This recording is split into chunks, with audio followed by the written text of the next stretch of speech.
In the last few months, members of my community have closed over $260,000 in client deals using sales systems, not with fancy AI tools or complicated funnels or paid ads, and they did this as complete beginners. Just by building simple sales systems that connect businesses with what they actually want. I've shared some of these stories individually, but today I'm putting them all together so you guys can see the pattern that separates those who make money and those who don't. I call them the high achievers, and honestly, if I try to compile all the member wins, this video will be like 500 hours. So think about it like a glimpse of what's actually possible when you take action and focus on yourself for just a little while to solve the money problem. Let's start with Arun, a 19 years old, yes, a 19 years old with crazy work ethic that makes over 30K a month with his sales agency. I just turned 20 2 weeks ago. In the last 16 days, I've made over 30,000 just with sales systems. I started with the free trial of Sales Navigator. Simplify your life as much as possible. Remove distractions. So you were jumping on a call with those prospects and you wouldn't pitch the price in. You would just say, hey, let me show you the system. If it sounds good, I can build it too. Hey, Arun, how you doing today? Everything great. Very excited for being here in the channel, and also hoping to share as much value as I can. Yeah, I think a lot of people are interested in knowing the journey, understanding more about the journey, etc. Because as you know, like when we first get started, usually we get overwhelmed. This is going to help a lot of people that are on the fence to start in their own sales team agency or like their own automation agency to finally push them to take in action, right? Like I always say, get out there, take action, right? Yeah, it's Amazing. taking action. Taking action is the most important Yeah. thing here. So first question, how much money you made in the last 16 days? Well, I posted this in the community, but in the last 16 days, I've made over 30,000 just with sales systems. And from those 30,000, over 20,000 was in profit. Wow, man. $30,000 in 16 days. And how old are you? I just turned 20 2 weeks ago. Yeah. Oh my God. So you're like fresh out of like 19 years old, right? Yeah. Fresh out of your teen years. That's crazy, man. I remember myself when I was 19 years old. That's crazy, man. Like I'm literally speechless. Wow. What were you doing before this? Well, last year I started with university. It was my first year. And I've always had like this curious and entrepreneurial mindset. So last year I started with e-commerce and with TikTok automation, but I was like jumping from a project to another. So I was not seeing like too good results because I wasn't like sticking to a Yeah. project for a long time, you know. And after that, I started with automation, watching, you know, Nick Saraf. Oh yeah, Nick. Shout out to my friend Nick. Yeah. Yeah. And from there, I joined his community. But I was also not seeing like too good results because I was working in Upwork, and I think it wasn't like a good system to gain clients, you know. And once I learned like the sales system that you teach, I started like having clarity how to uh, get clients without investing a lot of money, you know. Yeah. So you first got started with Upwork. Yeah. Oh yeah. How much were you making on Upwork? I just got one client in Upwork. Like, Just one client. yeah. It was like horrible. I was applying maybe 4 or 5 applications a day, Yeah. and any like I was getting any clients. And yeah, I got like one client from Upwork and 2 clients from mouth to mouth. And after that, I started with sales systems in October of the last year. When did you actually join SSM?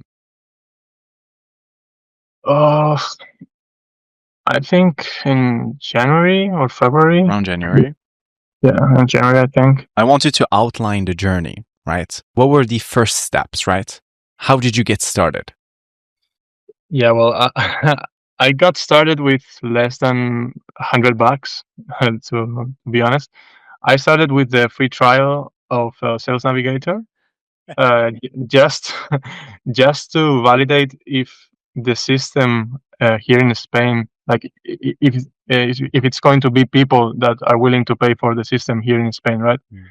So instead of spending and launching my campaign, investing money, I decided to do it for free and just uh, uh, s- instead of uh, pitching like the sale, I was pitching like the validation and the feedback for the system. So I was like, "Hey, I'm Arun. I'm a student from Spain. Blah blah blah. I've developed an AI sales system that can do X, Y, Z. Could you be interested in a like a 50-minute call and you give me some feedback?" And I literally like jumped in a call. I like shared the system with him. They give me feedback, and as they see it's interesting, they will ask like, "Could you build this for me?" And Wow. from that, I've got like 5 meetings Hmm. and closed my first client. And my first client, a guy almost from my age, he was like 25 years old, and it was 500 euros payment. It wasn't a big client, obviously. It was just starting, but it was like really really good, really great for me to have like the first achievement for the first month since I started. Right? So you were jumping on a call with those prospects, and you wouldn't pitch the price in. You would just say, "Hey, let me show you the system. If it sounds good, I can build it too." Yeah, exactly. That's a really good way. That's a really cool way to actually do that. And the Yeah, first payment was actually $500, right? yeah, and most of that money was invested in his campaign. On his campaign. Yeah, so it was all the money was invested in his campaign, and I did it just to practice and to learn how to build these systems good for clients. Yeah, that's an amazing way to actually land your first clients. Yeah, because I see like a lot of people that are always practicing with different automations and that stuff. But when you really learn is when you start working with real clients. That's the point where when you start to face real problems and challenges. Yeah, that's really important, man. Like I always say this, you need to get out there and actually interfere with the market instead of Yeah. you trying to figure this out on your own. Because the real feedback is from clients, right? You can stay weeks trying to build this thing, but people need to sell it, right? Did you ever think you're gonna be making this much money when you first got started? To be honest, like I'm very ambitious. Like in all the things that I do in my life, I always try to like to get the best results.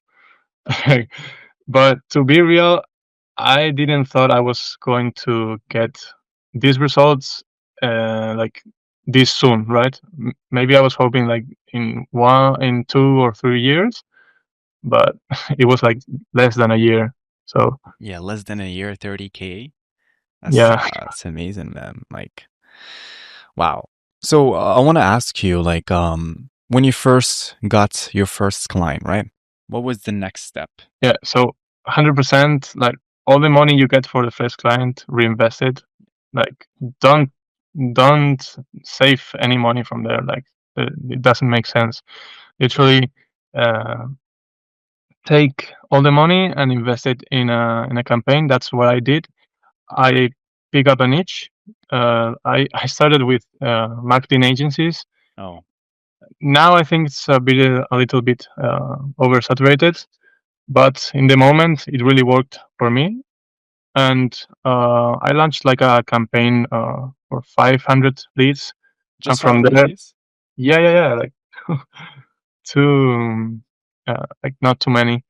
And from there, I think I've launched like one of the craziest campaigns, like performing for me. Like I got almost 6% reply rate and 18 booked meetings, and from there 4 clients. So that was like so crazy. Oh, man. So how Yeah. long did it take you to go from 0 to 10K a month? Well, I started in October and I reached the 10K in February of 2025. October, November. So like 4 months, 10K. Yeah, Oh man. yeah, that's I'm like I really don't have too much life apart from university, agency, So you and just said I don't touch grass. I try to go to the gym. Like I go like 3 or 4 times a week. Also, it's important to balance. Also, spend time with your family, obviously, and try to spend time with your friends. But simplify your life as much as possible. Like remove distractions, and you will have like time for balancing the most important things. That's a really good piece of advice, man. For everyone who's watching this, remove the distractions and just go all in business. So, man, you in like 4 months, you've made then more than most people would make in their entire life, right?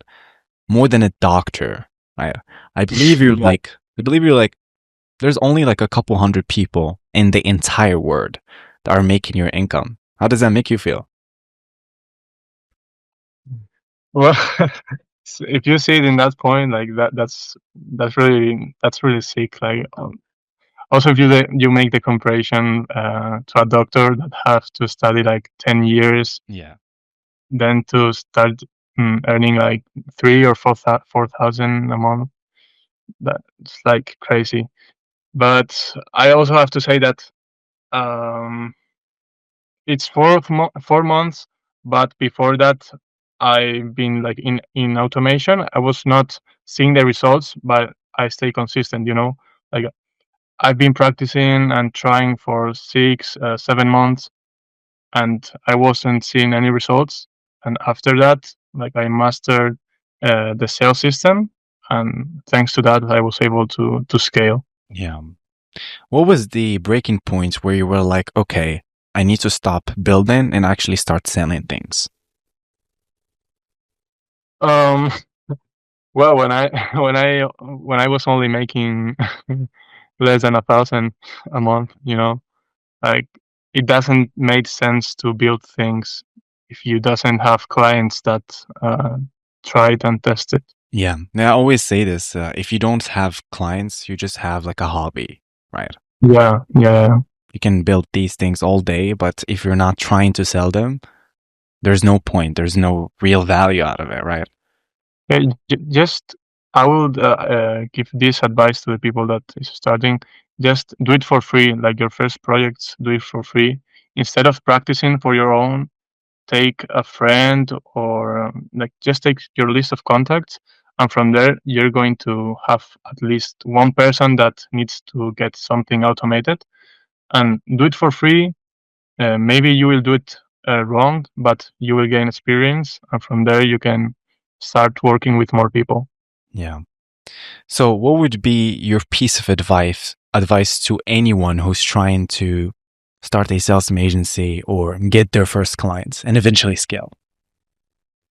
Yeah. So first of all, you need to follow someone that is ahead of you, and that's what I did with SAD. So just You've like done the work, man. You've done the work. I mean, there are a bunch of creators. Like you can choose the one that you like. Yeah. In my case, I saw like the content that Sat was posting, and I really liked it. So I just follow what he was doing and taking action. And by doing that, like I started seeing the results. You just don't need to uh, like invent New anything. things.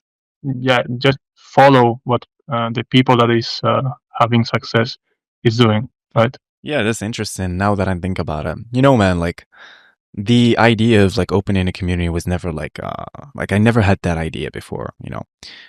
The only reason of me like opening a community was a bunch of people came in, like 10 to 15 people. And then I believe it was like a call, like a weekly call where I was like I was making like around 40K, and then I just went to that call and I just shared everything. And after that, people were like, "Yeah, make a community, make a community." So I was like, "You know what? Let me just do it." And it started off as just us talking about sales systems, talking about automation, and then now it became sales systems mastery, right? Now we have our own in-house tools. We have basically everything in the community. So it's so interesting how it just snowballs after that. Yeah, we're building like a little empire. Literally an empire there. Yeah. The amount Yeah. of like value posts that I see every day from people like posting it is crazy, man. Yeah, right now, like I'm not there like only for the content, just to be updated. Like Yeah. I I can't, if I weren't there, I couldn't be updated all the news. So I just pay a few bucks a month and I am updated of everything.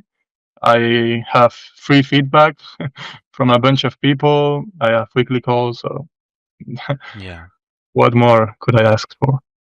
And it's so interesting, like when it comes to you, like I saw your progress going from step by step to actually becoming at the top, right? Yeah, like that's what I was saying before. Like you need to be consistent. Like all days, at least I put like 5 to 4 hours.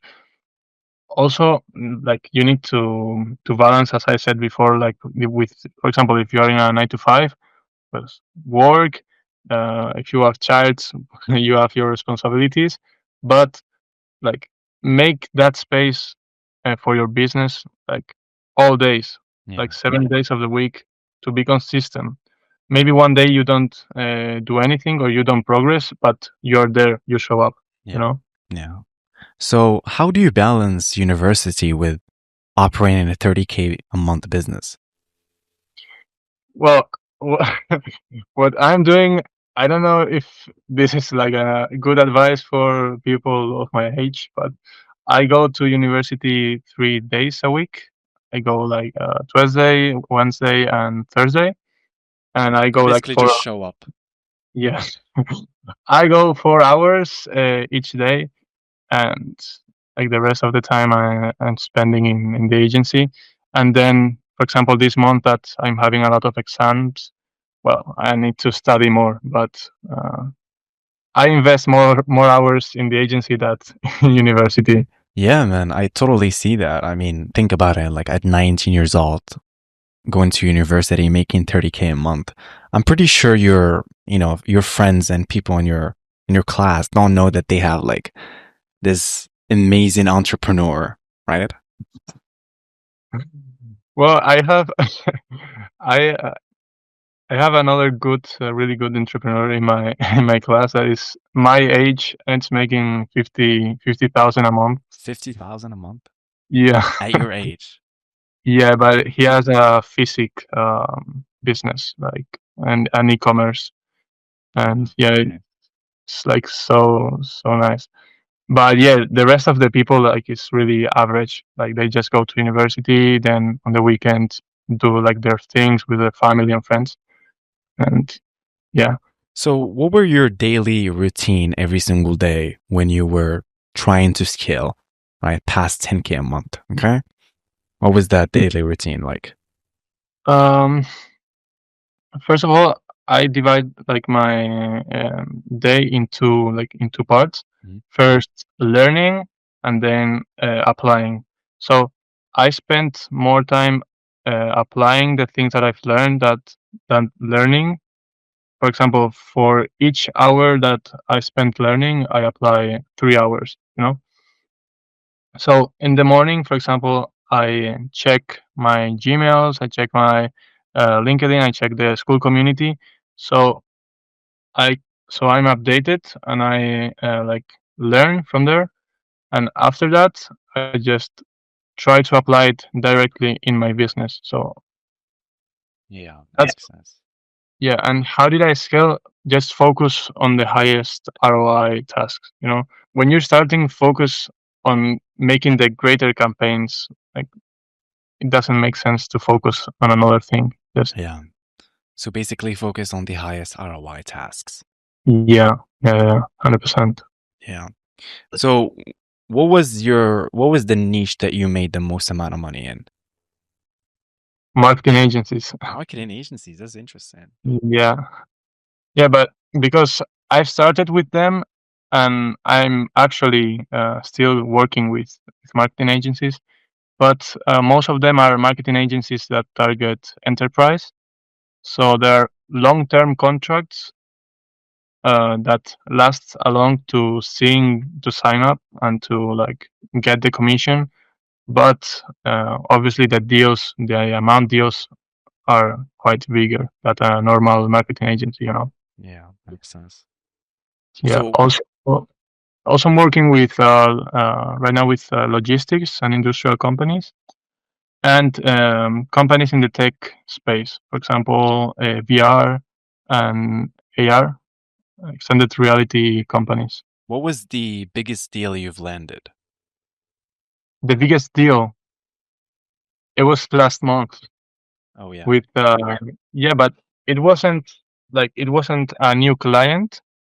Um, it was with my second client. Like I I landed my second client in November, so I've been working with them since like now. We're still working, and they wanted like a campaign for Spain and Dubai, and they paid us $4,500.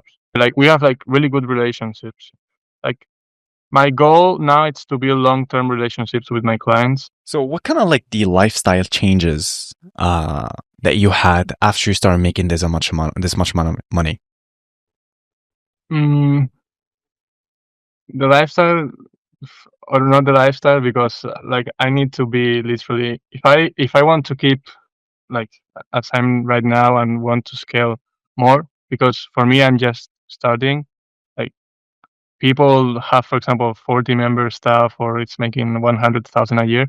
If I want to reach to that point, I need to put all the time. So my lifestyle changed in the way that now I have more responsibilities. Now I need to put more time in it and to do it more and do it better. Like Yeah. that's the lifestyle that. So nothing in terms of like flashy lifestyle, nothing changed in terms of like you spending money, etc. No, but I'm a really saver guy, to be honest. Like Yeah, you're not into like big lifestyle changes, right?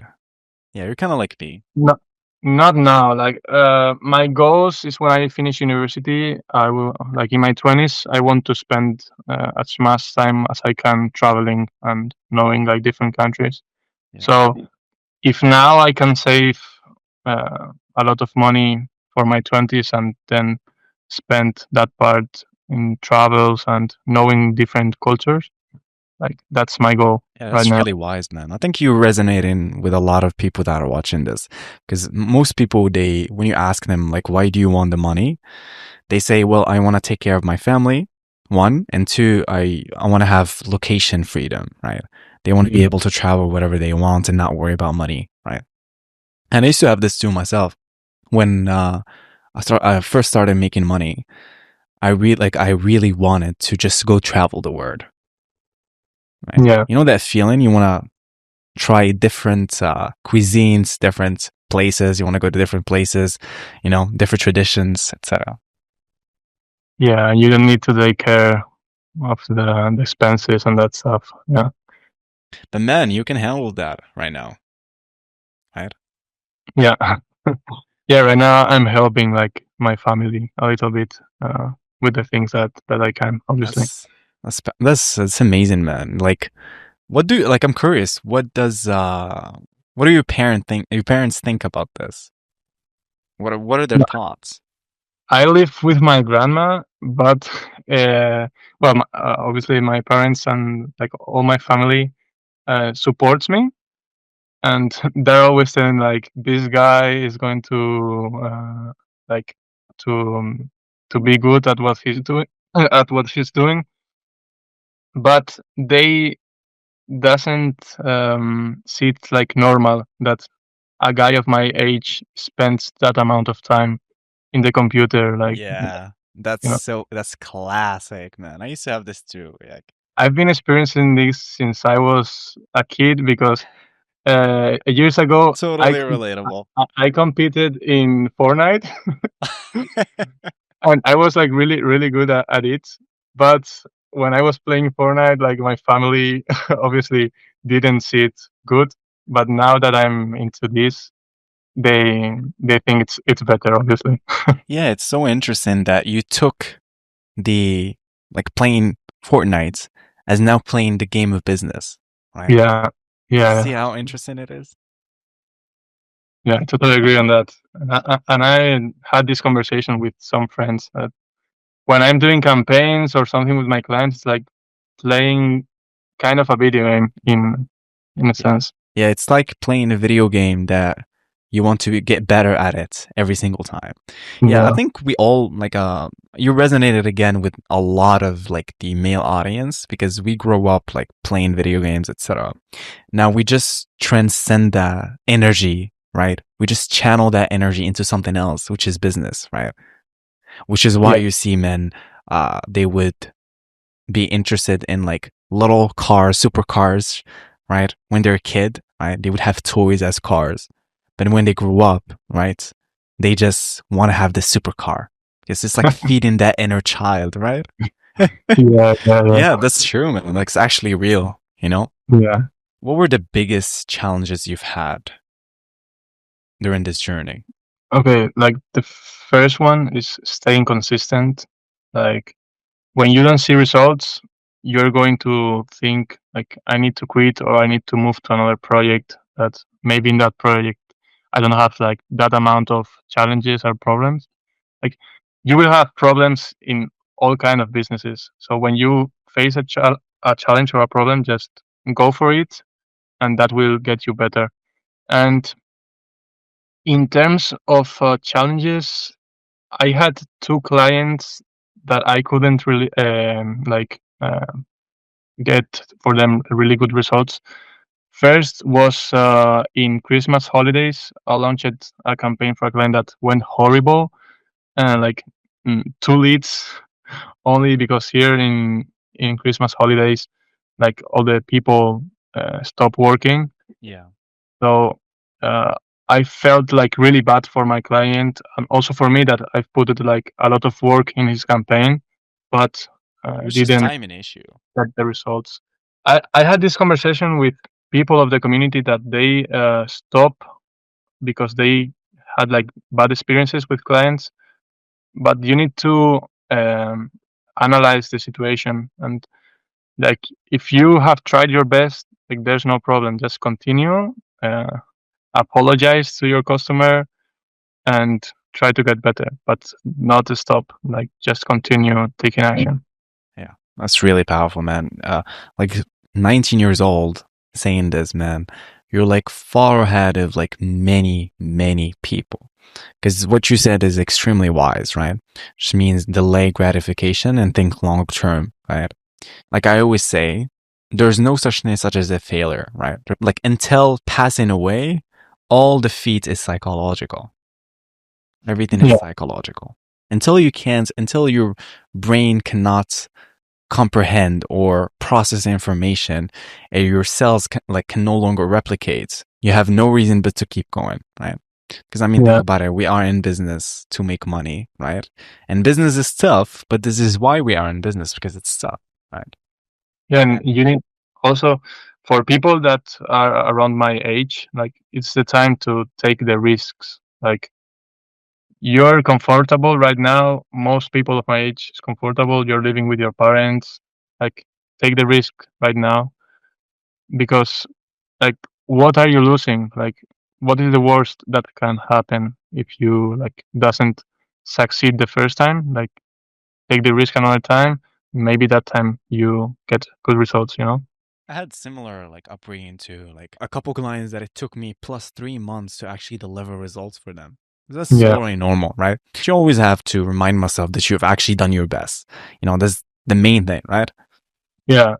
Always stay positive. Normalize like the failure, you know? So in terms of automation, what were the services that were most profitable for you? Well, obviously the sales system, but like in terms of the offer, when I get extra payments for extra booked calls. So my starter pack right now is like 2,000 for the first campaign with 5 guaranteed booked meetings, and from there, like they pay me an extra for each extra booking, extra meeting, and commission for deal closed. What would you say to people who are trying to build every automation and try to sell any automation?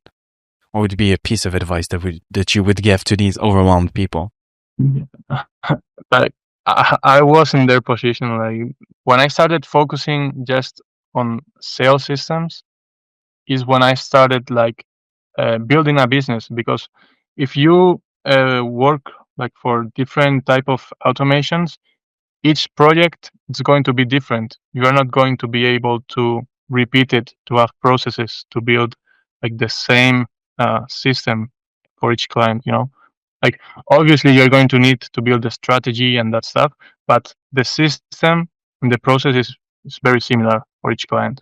And if you want to keep like automations for other industries, like you can leave it open and just pay a freelancer, and you get like the difference, but don't focus in a lot of things. Just focus in one niche and go for it.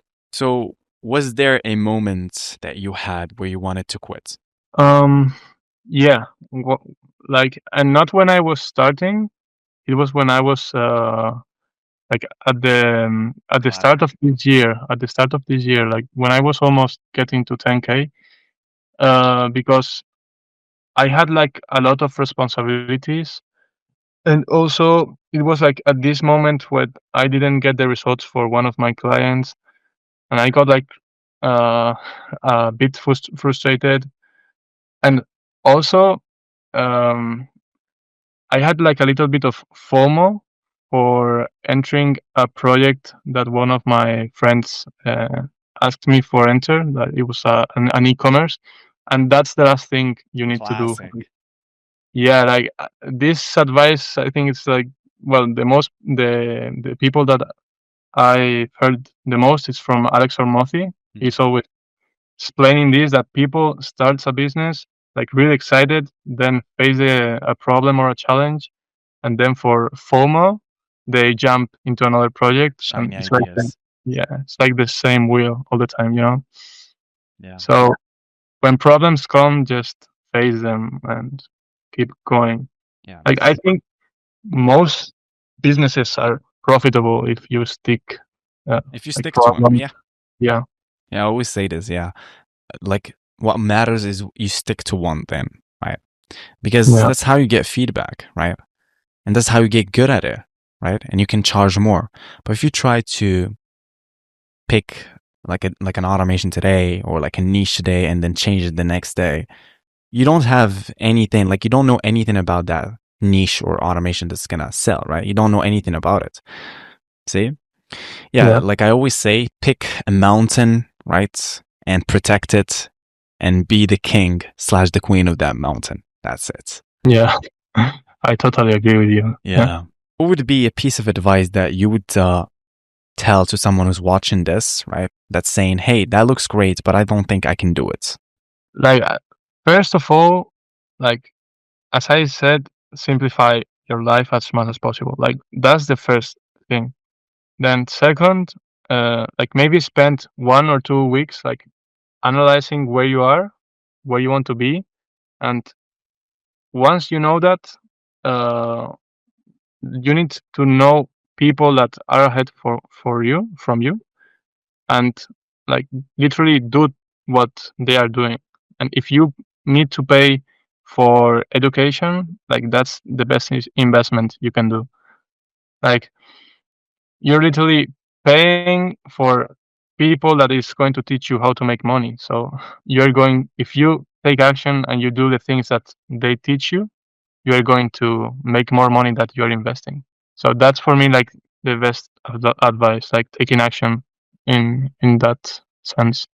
By the way, Aaron, you've perfectly outlined two powerful mental models right now. The first one is actually first principle thinking, right? So what you've done now, right? To the viewers who are watching this. So you said the first thing, simplify your life, right? Because I believe that most people don't have business problems. They have personal problems, right? Yeah. Once you remove all that noise and distraction, you can literally think, right? You can actually think. Once you simplify your life, make it simple. And then the next thing you said, which is super important, is like figure out what you want to be, what you want to do in life. This is super important. Because people say, I just want to make money. Well, how much? Like, what do you want to do? Like, define the goal, right? Like if you don't know where you want to go, like it's difficult to arrive. Yeah, that's super wise, man. Like, you figuring this out at this age, I'm pretty sure. Like, I'm excited to see you in not even next year, like next 6 months, where you're gonna be. Right? I believe you're gonna see the next 50K. And obviously, I'm gonna have to give you like a couple ideas, help you systemize so you can get that quickly, right? But I can see you like hitting 50K in less than 6 months. We'll go for it. Yeah, my advice for you now is just stay consistent at the 30K, right? Don't try to scale. Try to, since this month you've made 30K, well, think about it and ask yourself, what are the things that I should keep doing to consistently make 30K next month and then the month after, right? After that, once you're consistently making 30K, then you can think about scaling, because there's always like a little dip, right? When you're trying to scale, there's like a little dip and they're like, whoosh, and then you scale after that. Right now, I'm just trying to automate some little processes inside of, like, for example, ClickUp, content generation, presentations for the clients, proposals, and that stuff. So I can earn, like, for example, 3 to 4 hours a week and invest that in delivering greater results for the clients. How important it was the community aspect, right? In terms of like you achieving this immense success and this big success. Honestly, like, so important. Like, I'm not saying this because I'm with SAD right now, but for real, like, it's so difficult to learn something. Like, if you watch like a lot of creators and free content, that obviously is going to help you start. But if you are in a community where you literally have like the blueprint and the steps that you need to follow to like earn your first client, like, it's super easy and you're going to save a lot of time. Like, you're going to save a lot of time. That's like the best thing you're going to earn. Like, SATS community, like, I'm 100% that if you follow the step by step, like the first, like acquiring the first client is like 100% guaranteed. Like, Yeah. like it's impossible to not get at least one client. Super easy because you have the step by step, you have automation blueprints. So you just need to copy, paste, and Yeah, literally just copy paste. I know. Yeah, it's interesting because another big thing about being in a community is that you get to see people's wins every single day. As humans, we are competitive, right? You see someone who's making this like 10K and you're like, why can't I make 10K, right? And it just gives you that fire and that drive to get out there and take what's yours, right? When you like, it's because when we grow up, we hear things like 10K a month, 15K a month, 20K a month. And a lot of people who are watching this are going to be beginners and also freelancers. And I'm pretty sure it's going to be also entrepreneurs, right? Who are already making 10 to 15, already 20K, right? So we have this limiting belief about money, right? But when you see people actually making that money, it starts to become normal for you, right? yeah, I totally agree in that. Because, for example, here in Spain, the minimum wage is like 1,200. So, well, this summer I was working in a restaurant in Ibiza, and I was earning 2,000. So from there to the point that I'm now, it's like a big difference, you know. It's a big difference, man. Yeah. Where are you from originally? I'm from Madrid. Well, my dad is from Brazil, and my family is from here, from Madrid. Obrigado. Yeah, I understand a little bit of Brazilian. Yeah. Yeah. But where are you located right now? Madrid, yeah. Oh, you're in I Madrid study right in now. Madrid. So you're in Yeah. Spain. Yeah, but I want to move. Like, when I finish university, I want to move.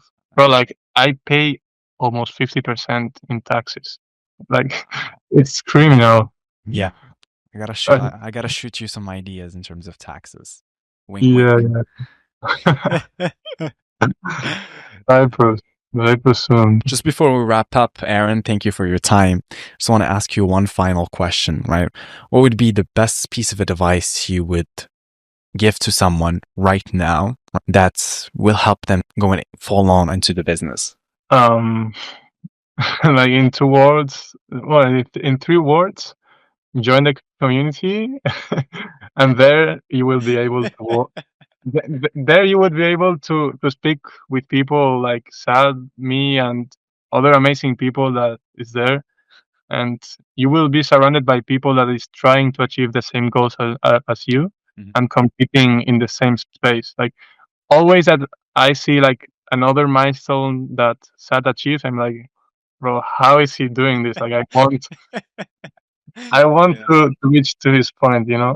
that's crazy, man. But what Yeah. about like actionables, right? Like Actionables? practical things that they can implement today, right? Yeah. In terms of sales systems or like in general?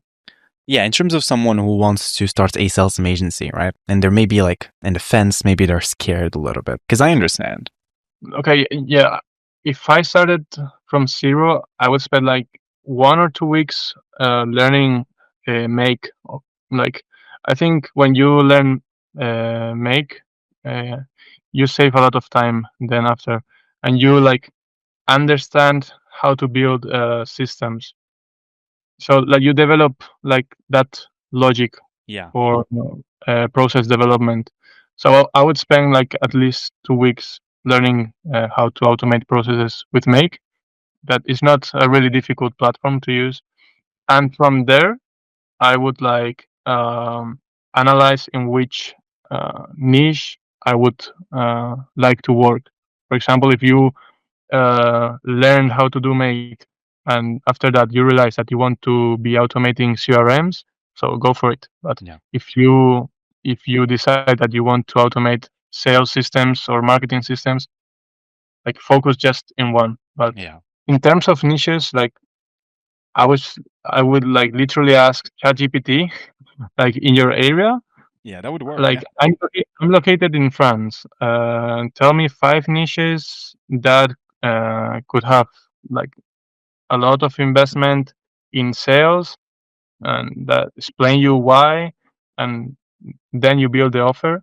Because like the main things in cold email is literally like offer. So you need to pick curiosity, so the people open your email. Then you need to provide value, and you do that with your offer and case studies. And after that, you just need to make the call to action like as simple as possible. You know. Yeah. You have internet, you have YouTube, and you have ChatGPT. Like you literally have all the tools to To do try. everything, right?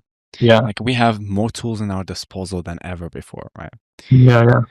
Yeah, okay. Thanks, Aaron, for your time. I really appreciate you coming today and giving us like an hour of your knowledge, man. Like at 19 years old, like you're literally like a specimen, man. I've never met someone as knowledgeable and smart and also business driven and ambitious, right? In your age, right?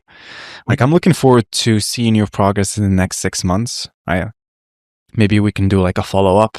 Maybe when you're making like, I don't know, 1 million a day or something. Next up, we have Jesse, a 21-year-old who left everything behind, his family, his friends, his comfort zone, to go all in and start his business, and now he makes over 10K a month. Currently, I've hit the 10K per month mark, which is a bit of a goal of mine previously. A little while back, I was at nothing. I was actually in debt. I put myself in a position where I was forced to succeed because I moved away from my family and my friends and everyone. I live in Australia, but I moved to Vietnam. The life that you could live, you should live. I watched a couple of videos on YouTube about AI automation. Initially, was trying to sell all those AI automations, but as you know, doesn't move the needle. And I was just sitting there, and that was a very low point in my life. Hey, Jesse, how you doing, my friend? Good, brother. How are you going? Doing great, man. I wanted to record this video so you can walk us through the journey, etc. How did you get started with Cell Systems, everything. So that way people that are watching this, they can get inspired and actually go ahead and take action. Sounds good? 100%. Let's do it. First of all, I want to ask you, man, how much are you currently making right now? Currently, I hit the 10K per month mark, which is a bit of a goal of mine previously. A little while back, I was at nothing. I was actually in debt, and just through consistency and honestly, the resources provided by you in the community, etc., I have actually been able to hit that 10K a month goal. And honestly, it's not through any magical sort of tech solution. It's just really simple principles that again and again, if you're consistent every day with it, eventually the results will come. Yeah, we're going to talk about these principles shortly, but I want to ask you first, what were you doing before this?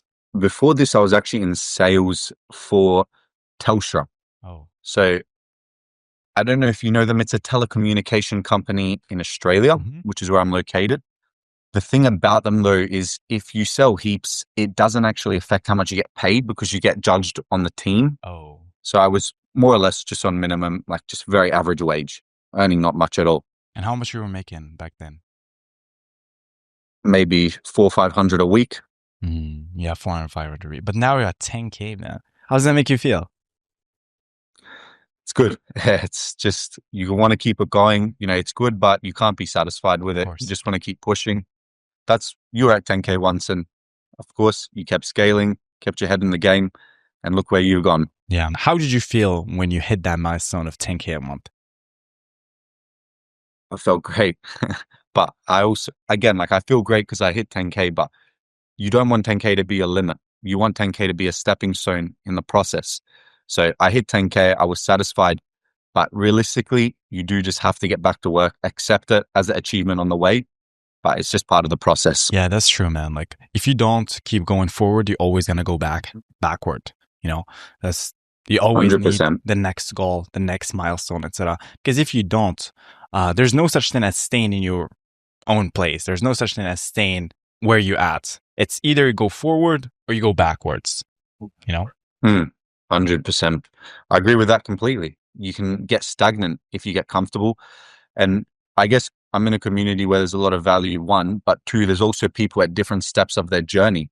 So you're able to see the different progressions of what it takes in scaling a sales system as your business model. So that also keeps me motivated to see, okay, I've got these other individuals further along in their journey, and this is where I want to get to. So it just keeps you locked in, honestly. Yeah, and also removes all these limiting beliefs. When you see someone that's making 25K, 50K, 100K, you're like, okay, this is normal, right? One of my limiting beliefs that I had is people cannot be making this much money.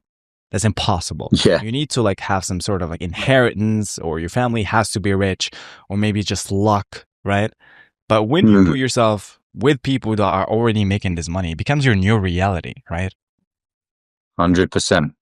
Can I ask a quick one to you actually that I'm interested? Did you always think you would be an entrepreneur? You always thought you would push the boundaries, make high income? Yeah, that's a really good question, man. Yeah. Back then when I was in high school, I always had this idea that I'm going to start a business because I'm such I think it's ego. Whenever I worked a job, I always thought that I knew better than the other person, the boss, basically. And I basically wanted to start my own thing, right? So no one can actually tell me what to do. You know, I control my fate. You know, I control my income. I can do whatever. 100%. Yeah. I don't want someone, like, I don't want to work at 9 to 5. I don't want to listen to somebody like lecture me about what I'm going to do. Like I am the person who actually lights the candles in my journey, right? I agree. I've got the same sort of approach. Just to give you context, back, I finished school. I went to uni. I went one day, listened to the professor, thought, can I swear or I can't swear? Yeah, you can swear, yeah. What the fuck am I doing here? Realistically, I sat in the lecture, I got up, I left, I never went back. Yeah. Well, I promise you, mid-lecture. That's sort of classic. I just thought, I don't want the rest of my life to be like this. I just came from school. Now I'm going to let a professor who's broke tell me how to live my life, teach me the principles upon which I will live my life. Exactly. Just didn't make sense to me. And again, I think everyone sort of adapts that hustler mindset at some point, because the first phase, you got to be a hustler. You got to just try to get your income up, which is where I'm at. And then obviously as you progress, you can start to get to So there's creator, there's which is where really you're two at. paths. Either you're gonna be tired or you're Mm. gonna be broke. Pick one. That's Mm. literally it. Mm. I'd rather be That tired. was the quote. Yeah. I'd rather be tired than That actually was the quote I put in the chat. Yeah. In the community, I said, it's Hormozy quotes. You can either finish the day and you've done all the work, or you can finish the day wishing you've done all the work. So you can finish the day with nothing accomplished, nothing towards your goals, or you can slowly progress, stay consistent, and eventually achieve them. Like a lot of people right now that are watching this are gonna relate to it, because 99, like not even us, like 99% of humans want to build their own thing. They want to start their own business. They want to have financial freedom, location freedom, because we all, as humans, we want freedom, right? That's the only thing that we want. We don't really want money, but we want the freedom that comes with money. Okay. But when you are, constantly worried about the next month, you can't really think, and you can't really find the things that you really want to do in life. But once you fix the money problem, you will realize that, okay, I actually want to do this thing, I'm actually passionate about this thing. But I was so in my bubble thinking about how I'm going to make money, where I couldn't even think about other things that matter to me, So always. That's where I'm at right now. Yeah. I totally relate to it, man. Like a lot of people that are watching this maybe are working like a 9 to 5. Maybe like a lot of people are actually watching this too. They are students, and then they're like, "What the fuck am I gonna do with my life?" Yeah. Like a teacher is not gonna be a teacher is a teacher for a reason. They are working in a university. They're not gonna teach you business. The only way to teach, the only way to learn business is by going ahead and starting a business. That's it. Right? Of course, it's experience. The teachers or the professors who are teaching business at university don't normally have experience running a business. And to be honest, university, that's a whole nother scam we can get into, but we'll leave that alone for now and just continue the interview. Yeah, I mean, people literally go ahead in depth, like 100K in depth. What doesn't make sense is the cost of university has gone up over time. It's just linear, constantly goes up, but the amount of degrees has also gone up. You can't have supply and demand. Like it doesn't work like that. You just can't have an increase of supply, but charge more and more because the product becomes less valuable. And I think it's flawed. I'm not a fan of uni, but again, 100%. that's just my opinion. Yeah, I'm not a fan of uni too. Yeah. Like I think you can learn everything that you need off the internet. Just from experience and the internet. That's literally it. You don't need academic theory. I agree. I think you're a little bit scared to take that first step. That's normally the thing. There's maybe one or two people's opinions. You're worried about what they're going to say. But at the end of the day, you just got to get to work. Action kills fear.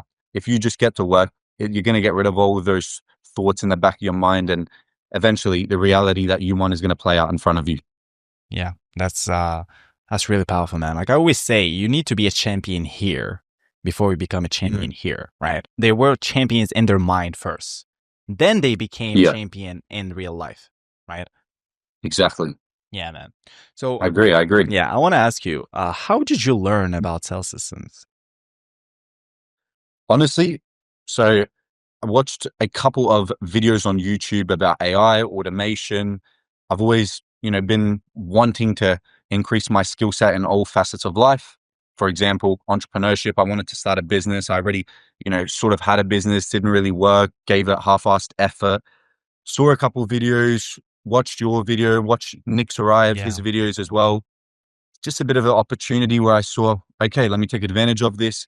Jumped in. Initially was trying to sell all those AI automations, but as you know, doesn't move the needle. People really, they don't give a fuck if you are giving them a proposal generator or you're giving them some bullshit back-end assistant. Because I tried it. I would sell it to people. Yeah, we'll get back to you. Gone. What gets customers? What's something that every business needs? What long-term is always going to be something that is necessary? Customers, clients, leads, meetings, appointments. And that's where it made so much sense to then go straight into sales systems, where my business model is predicated on getting you business. It's so simple. It's such a simple concept, but it's so effective if it can be executed well. Yeah, like usually in life, the unsexy things, these are the things that actually make money. You know, if you think about it, like Yeah, Warren Buffett. Are you familiar with Warren Buffett? Like Charlie Munger, I am familiar. this like Of $1 course. billion investor. Like they invest in very boring businesses, like Mm. manufacturing, logistics. You know, Yeah, very boring businesses. Insurance. yeah, They made a shit ton of money with insurance. But these are, you know, yeah. boring businesses. They're unsexy, you know, but they make the most Mm. amount of money. I Yeah, always I know. say, like, the ants go where the sugar lies. So go where the money is. Okay, that's a new one. I haven't heard that one before. Yeah, like, why would you try to sell things that people don't want, can't afford? hmm But I agree. That's where I think the opportunity is. That's like I was saying, you're never going to be able to get a customer to say yes if it's something that deep down intrinsically they don't need. They know it's not a necessity. It's something where, yeah, that would be nice, but am I going to take my income, which this is how I, pay for my kids to go to school, to be, it's your income, and I'm going to spend that on something I don't really need? No. Instead, when our model is predicated on you delivering business, delivering clients, delivering leads, it's just much more effective. yeah, it's And kind of like again, a restaurant. it has worked for me. Yeah. Yeah. A restaurant always needs customers. The companies always needs customers. It's like they always need customers. Like they don't need a proposal generator. They don't need an onboarding system. You know, think about it. Like they don't need that. I built all of those. I built the proposal generator. Same. I built onboarding assistant, done all that shit, and it doesn't get you anywhere, does it? You know, it's a funny story. When I was on Upwork freelancing, I tried selling everything, man. Everything. And I noticed that 99% of my gigs were lead gen systems. Why? People want clients. Exactly. Because I'm solving a real life problem. Like a real business problem. I know. Yeah. So it's where everyone in the community, it's where all of our success comes from. Of course, the way that you're delivering value and helping everyone out, that's heaps. That's tremendous. But that would mean nothing if the model itself wasn't sufficient, it didn't make sense, and it didn't actually provide value to the market. As everyone says, you get paid in proportion of the value you provide. And when we're providing value to such a high degree, high ticket clients, high ticket deals, we're helping present those offers to their ideal client profile. That's where we're getting so many effective deals closed consistently in the community by everyone. It's not me, it's not you, it's actually everyone. And I don't know, you keep track, I'm assuming, of how many wins there've been, but almost I can tell you, I've 300K been of in the community. of member 300K. 300K of cash. That's crazy. And listen, I just want to say one thing quickly. Got no benefit to say this, but the value in the community, I have been in many different communities. I've experienced the, online info model where you join, Iman Gadzi, Luke Velma. I've been in all of their communities. They're good. Again, they just give you, at the end of the day, I would do the same thing as them in that position, just maximize. But there's never been value provided, hand on heart, in a community like in your community. There's not constant reassurance. I can message you one-on-one directly in the DMs, have assistance provided. Everyone's trying to help everyone. It's complete transparency, open arms, all resources are shared equally. Again, it's a perfect environment for someone who wants to start from zero and get to that 10K, 20K, 40K, 100K a month as soon as possible. Yeah, man. I think, and that's just honestly, I've got no benefit to say that. You give me nothing, I get nothing from this. It's just the truth. Yeah. I think it's just fair. When you provide value, you deserve to have, that value reciprocated. Yeah, man, it really made my day. Like, I really love hearing this because I always say, like, when you provide value, the market is going to reward you regardless. Okay. Benjamin Graham once said to you're going to notice that I always quote all these people, right? So do I. I. A lot of books. You have to. So do I. Look at it. Yeah, which one? I've got books on books here. Which one? Oh, yeah, of course. Staples. The hormone. I just pre-ordered the money models today. I just pre-ordered it. Yeah. The new one. Benjamin Graham once said to Warren Buffett, he said, in the short term, the market is a voting machine, but in the long term, it's a weighing machine. More value than you're going to provide, the market is going to reward you regardless. The market rewards people who expand the market, So when you provide value. Well, that quote that quote, it's almost pushing you to reframe your mindset to long-term thinking. Yeah, To long-term not, thinking. That's a let's mental get a model. Yeah. quick win. Of course, you have to think long-term, especially in business. For example, it depends what your goal is. Again, it's all just predicated on your goal. But if your goal is, $1 million, 100 mil, 10 mil a year, wherever you want to be, you're not thinking on a 1 year time frame. You got to think 10, 20, 30, 30 40 years, years, yeah. because that's how you're going to outcompete everyone else. And I don't say this as knowledge that I've been through. I'm just taking bits of information. Patrick Bet-David said this, Alex Hormozy said this, Charlie Morgan said this, and I just sort of piece together what my model is and what I believe based on the experience of others Of course. is going to allow me to be the most successful if I follow those principles consistently. Yeah, I mean, everything is provided for us, like the greatest thinkers that So out ever there. lived, they already left us like a lot of knowledge, like books of knowledge, I mean, think about it. Like, we don't create something. We just copy people that already are successful, because when like Plato came in, right? Obviously Socrates copied Plato, and it goes on like this. Every century we have thinkers, and essentially they just copy what other old thinkers figured out, and they just add to it, So I believe it was Isaac Newton. He said, the only reason I was able to see farther than other men is because I stood in the shoulders of the greatest. That's it. He did say that. Yeah. You just see other people that already have the life, have the lifestyle, have the business that you want, and you just go ahead and take those ideas and implement them, Obviously, you take whatever makes sense to you, right? Obviously, you need to think and have your own opinion, right? But sometimes when you have your own opinion, when you're broke, you don't have any experience, it's a deadly mistake, I know. Well, you're just the product of the 5 closest people to you. Yeah. And they've run thousands of studies on that. But we're in a day and in an age where I can manufacture my 5 closest people to be the most hyper successful, locked in, consistent, hardworking entrepreneurs in the world. And that's the 5 people I'm taking constant knowledge from, constant resources. Every day I'm consuming it. And you just become a product of that over a longer, time frame. When I realized this, I stopped watching content. I stopped having social media. I don't have social media. Same. Like, I don't have social media. Same. I have nothing. Same. The only, like, people can only see me in real life or on YouTube. That's literally it. Yeah. Yeah, I've deleted it all. It's necessary. If you really want to win on the long term, you can't have those distractions. Instagram, Snapchat, Twitter, TikTok. Come on, TikTok. That just fries your brain, bro. Yeah. That can't be good for you. I mean, Your like, dopamine is successful people, they just engineered their lifestyle. They engineered their life in a way that's going to help them achieve their goals. That's literally it. You can't rely on willpower your entire life. Exactly. It doesn't happen. Exactly. Like, you're a human. Exactly. All these people, actually cold showers, bro. Like, all this crazy stuff. In reality, like, remove distractions. That's the most important thing. Once you sit in silence, you will see that you've been messing up all these years. Well, yeah. Well, I just, finished my shower freezing cold, so that's a bit of a spit in the face. I'm joking. But yeah, you're right. You just want it to be as frictionless as possible for you to go about your day in an effective manner where you're completing tasks you have to complete. If you've got distractions left, right, and center, you're going to fail. Yeah. And if it's just easy for you to do what gets you towards your goals, why would you not do it? Yeah, man. I love talking about this with people that are also high achievers, because when you want to start a business, when you want to achieve financial location freedom, you usually have to ditch your old friends.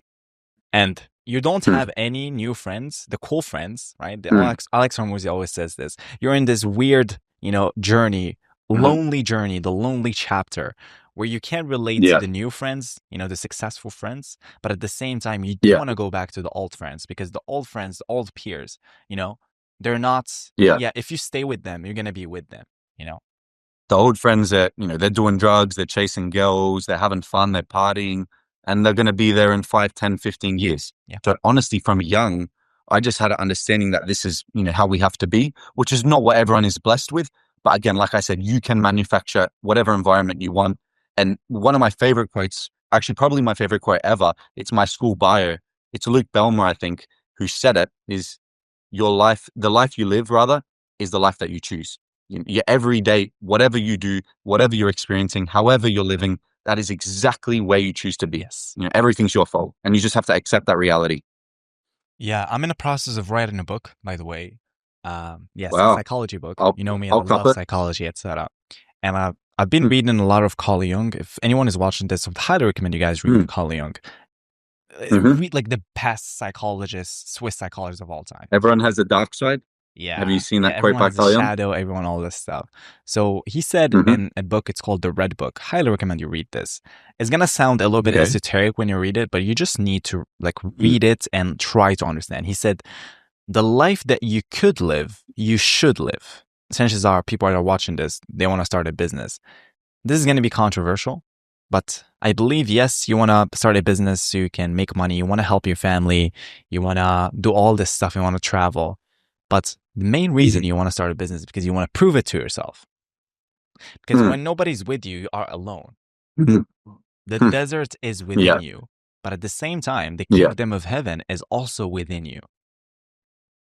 You're going deep now, brother. Yes, I know. Take me for a When you ride. really think Let's go. about it, you have like we all have promises to ourselves. And when there's no light, when there's nobody, you stay with your brain, you stay with your soul. And that those exact words that your soul tells you is the reason why you want to accomplish things. The privilege of a lifetime is to know who you really are. Very interesting. Yeah, I haven't read too much of Carl Jung. I know some of his concepts are very Machiavellian, where it's just it is what it is. You sort of have to you just have to see accept life all the dark as aspects realistic of as your possible. psyche, you know, the good and bad. Yeah, I'm working through life one day at a time. All I know is that I know nothing, and I'm just trying to learn and sort of figure out my way through life. I want to ask you, because a lot of people that are going to be watching this, they're in the start of the journey, obviously. What were the first steps that you had, right, before you got in your first client? Can you walk us through the journey, the archetype of the hero's journey? Realistically, how specific do you want me to go? Because you know what I did, how I isolated myself. Do you want me to go down that pattern, or do you want me to go more specific? I want to talk about the isolation part, because people are going to relate to it, because it's not always sunshines and rainbows, you know? We're not going to sugarcoat it. Okay. Very real, no fluff, no bullshit. Like, walk me through that journey from start to finish, you know? What were the first steps? Okay, fair enough. I put myself in a position where I was forced to succeed because I moved away from my family and my friends and everyone. I live in Australia, but I moved to Vietnam and I lived there for about 3 months. And honestly, I had about 1 month's, about 1 month's amount of savings. If I didn't make money, quite simply, I would run out of money. And I just had to make it work. What I did though, in terms of sales system specifics, because I'll get into it a little bit. Again, I just every day was consistent with consuming the content in the community. I put it, into actionable sort of steps every day, write a to-do list, complete it, go through it every day, and just finish every day satisfied that that's a day you worked hard, you did what you said you were going to do, and you'll eventually succeed. Again, it's just all part of the same principles we've been discussing this whole time. It all just falls, into each other, and it's all just layering together. Yeah, you literally had to go out of the comfort zone and literally make it work. I totally relate to this, man. Yeah. It was a wig out, bro. And one thing I want to shout you out, because when I was there, you really helped me out with, everyone knows what Instantly is on this channel, I assume. You gifted me an Instantly account and an Instantly subscription. And that was at the point where I was low on funds. I hadn't had a client yet. I was very low. I was like, fuck me, here comes another monthly Instantly payment. I simply couldn't afford it. And you actually really helped me out, gave me a helping hand. Just want to say, right here on your YouTube, I greatly appreciate that. Just from man to man. Man. You don't have to do that. That's nothing. There's no reason for you to do that. Yeah, of course, man. Like, I know, but that's something that's no one does that. No one's going to do that, honestly. I just thank you again. Yeah, man, I'm lost of words. I can't find words now. That's all right. Yeah, no worries, my friend. Like, it's just tools.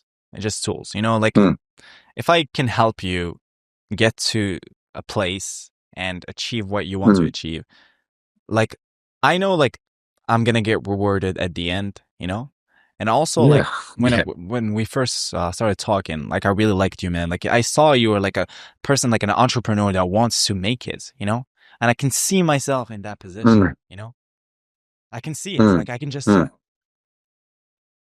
yeah, I know.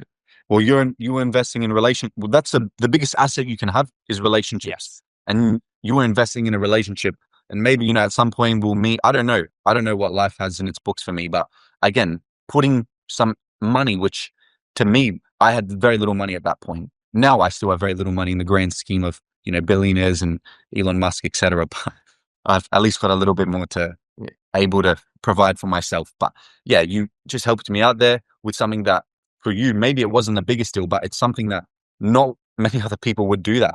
You did it. And now again, I was in debt to you. I'm very appreciative that you did it. And again, that's a relationship where now whenever someone says anything, I've always got your back. I'm always talking highly of you. And I think you deserve to be praised for the value you provide. And now specifically in the community, again, I just want to state, I don't want to go over the fact that you can message Saad one-on-one. You can talk to him in your DMs. Yeah. And I've never, ever been in a community where the owner of the community who has gone through the exact process you were trying to replicate, the steps, the stepping stones where he is just in front of you, maybe 5-10 steps. You can ask him for advice on the steps that you're currently at. And he will happily, he's very quick with the responses. Honestly, it's shocking. I don't understand it, but he's always providing advice. So that's the biggest part. Honestly, that's the biggest part of the community that I was really able to take value from. And that helped tremendously increase, you know, exponentially increase the speed of my success. Well, not even my success, 10K a month, because that's not really success in the big scheme, but, you know, stepping stone again. It's just another stepping stone. Yeah, we're going to have to hop on another call after, maybe later on this week or something, where I can walk you through some of the things you can do to systemize.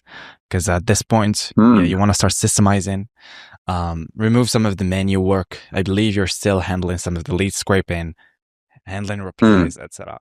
So I can walk you through exactly what I've done. I've made a lot of mistakes before, but you can just basically speed run your way into consistent 10K a month. You do not want to basically think about 15K, 20K now. Try to consistently make 10K at least for another 2-3 months.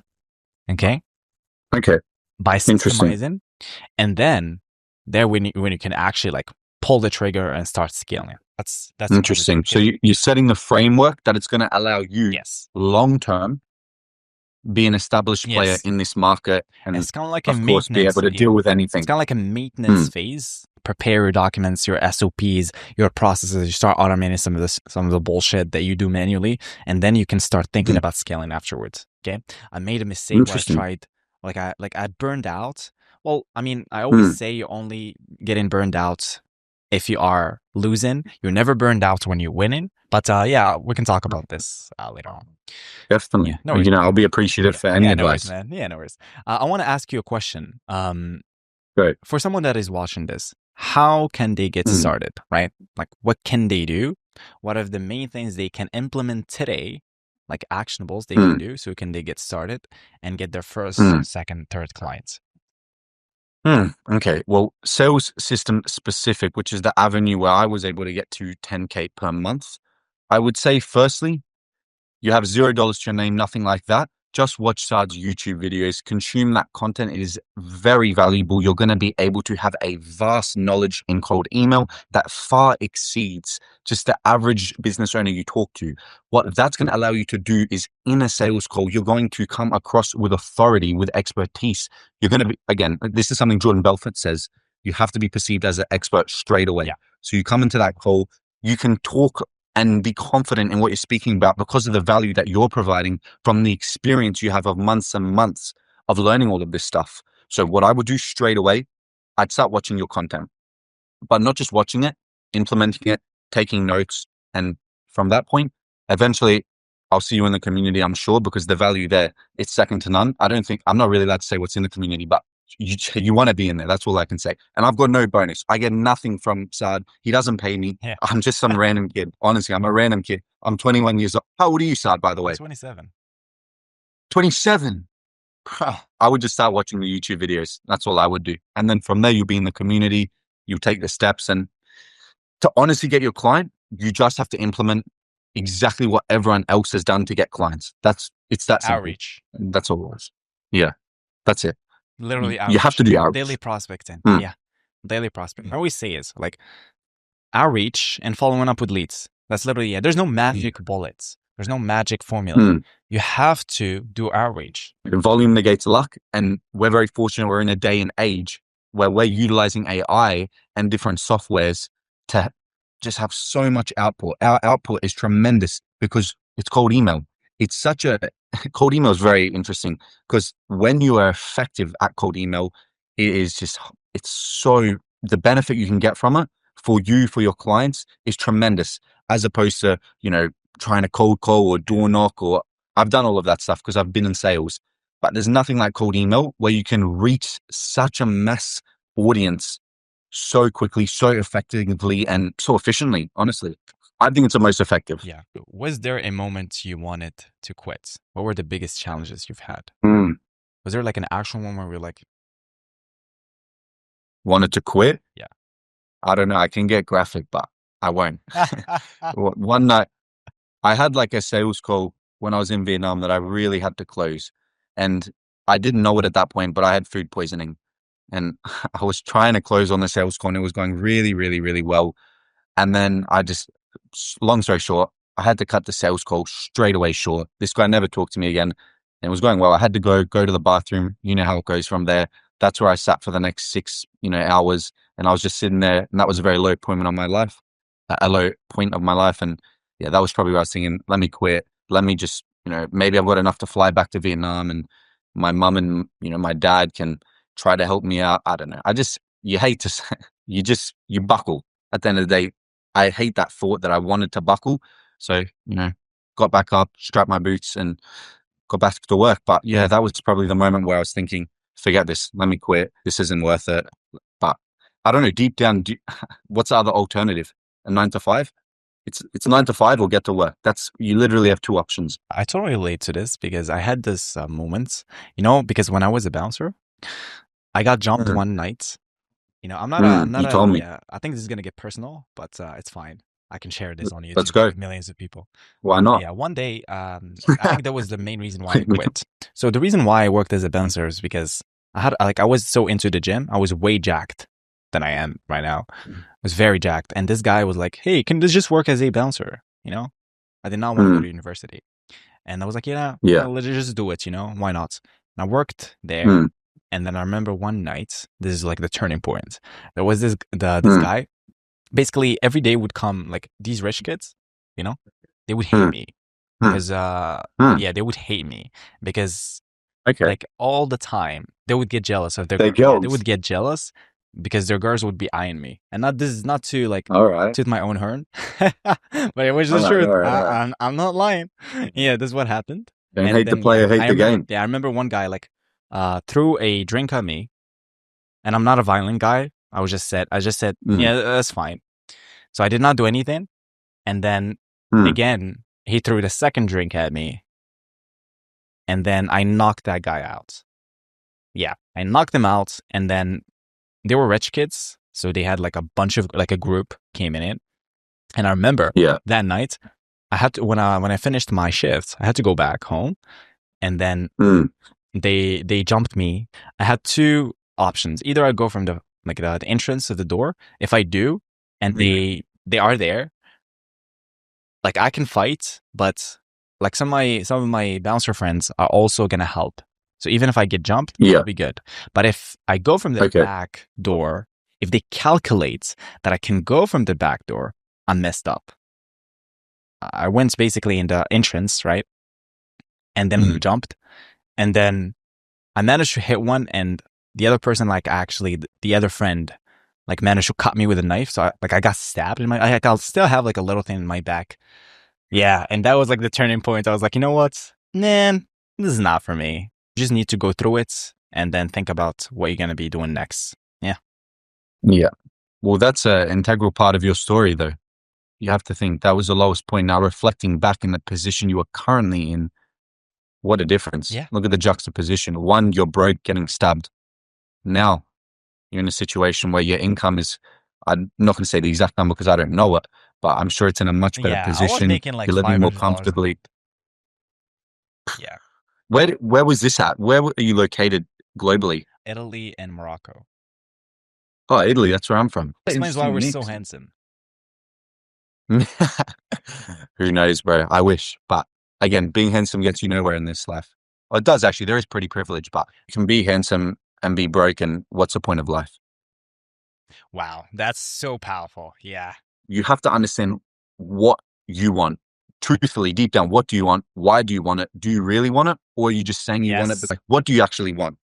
Once you understand exactly what you want, be very clear, be very concise, be granular about it, write it down, put it in your notes, put it wherever you want, vision board, however you want to do things. Once you figured that out, you then need to have the actionable daily steps that are going to ensure long term you're going to reach that goal. And that's all I can say. Just figure out what you want.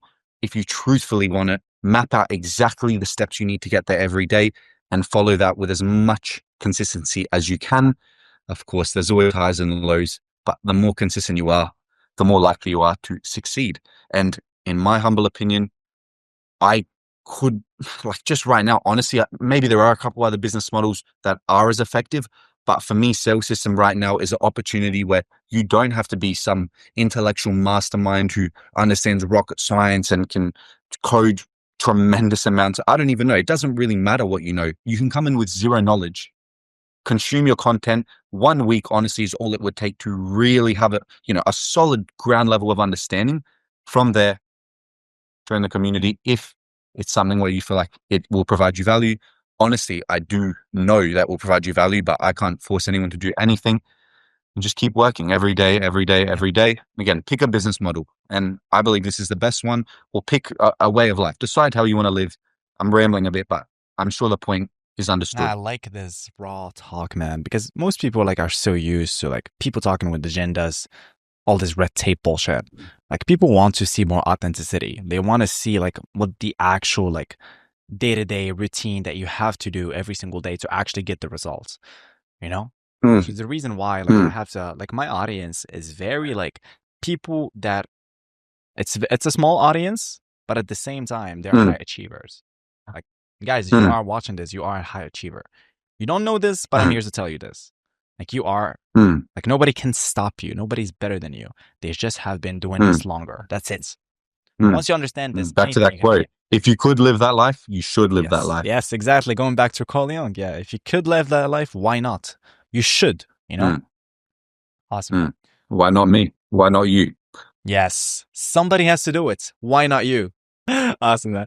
I want to ask you one final question, right, before we wrap this up. Let's do it. A lot of people are going to be watching this. We're going to be like, well, this sounds cool, but I don't think I can do it. If you had to start from scratch, what would you do differently? Okay, interesting. What would I do differently? What would I do differently? Interesting. Specific to the business model or my personal sort of way of life? You can talk about both. Okay. Yeah. Just a little bit specific to the business model, I'll be quick. I'll be brief. Specific to the business model, I would say just learn from the mistakes of others. When someone is providing a value post in the community, which happens often, or a win, ask questions, see if you can provide a bit of value. Say, hey, I'm happy to, do X, Y, and Z for you. Can you just answer a couple questions? It would really help me out. Because especially when you're starting, knowledge is everything. And the experience of others, if you can learn that early on, that is pivotal to your success. And that's going to almost be certain that you succeed if you can just get all that knowledge from everyone. Like I said, it's the same thing. Those stepping stones, if you can get the knowledge from above, you can move up as quick as possible. Now, personally, I would just cut out distractions a lot sooner. Like I would also, this is something I do, it's interesting, but like, for example, you need to, in my opinion, you take everything in your life for granted. So what I did is I removed everything and slowly fed it back in. Like in this current point of my life, just to give you a bit of context, my favorite artist is Drake, and he's always been my favorite. What I actually have done for several years now is, I've stopped listening to Drake's. Firstly, it was music. Then I needed music, but I will not allow myself to listen to him until I've achieved a certain goal. Now, what that does is subconsciously, now everything in your life is working towards this ultimate goal, but I also get that added benefit. So I'm making it even more compelling for me to want to hit that goal. So that's what I would do. I'd set up rewards on each step of the way for yourself. You have to stay strict with it. I can't just, if I went on my phone, I decided pumping Drake, I don't think it would have any benefit. It would just kill everything. At the end of the day, you need to stick to somewhat discipline at the start. But I would set rewards along the way. I would track your progress, and I would just get started. Just take action. You have to take action. You'll never know what could happen if you never give it 100% of a shot. Give it all. Yeah, I think a I lot of know. people would Everyone benefit, yeah. sort I of think a lot knows of it. people would benefit from Everyone this. knows what to do. Yeah, It's just the truth. Like actually, like people know what they need to do. They just need somebody to kick them and actually like kick them digitally, metaphorically, not in real life. To actually, some people do. Some people need like a slap in their face so can they actually take action. Yeah, 100%. That's all I would say. I would firstly as well, just if you have social media, cut it out. If you're doing drugs, cut it out. If you're drinking alcohol, cut it out. If you're watching porn, cut it out. If you're doing anything that is just wasting time, even the NBA, I used to love watching it. Cut it all out. It's just a waste of time. Realistically, are you going to give a fuck in 1 year that you watched that NBA game, or are you going to give a fuck that you still haven't hit your goals when you told yourself you would hit them? You really, that's all I can say. Honestly, that's all I can say. I don't think I should mention this, but I'm just gonna do it. There's a thread on Twitter back then when I used to be back in Twitter. Like people were like, "Oh, actually, there's football team. There's all this stuff," and I'm like, "You don't have any money. You're broke. Why do you care about the team? I know. Like, why would you care about it? It's what I went through. You have other priorities in life that you need to take care of. Do you really think? Do you really care about what if a team is gonna win or not? Nobody cares. Like you have your own life. I know.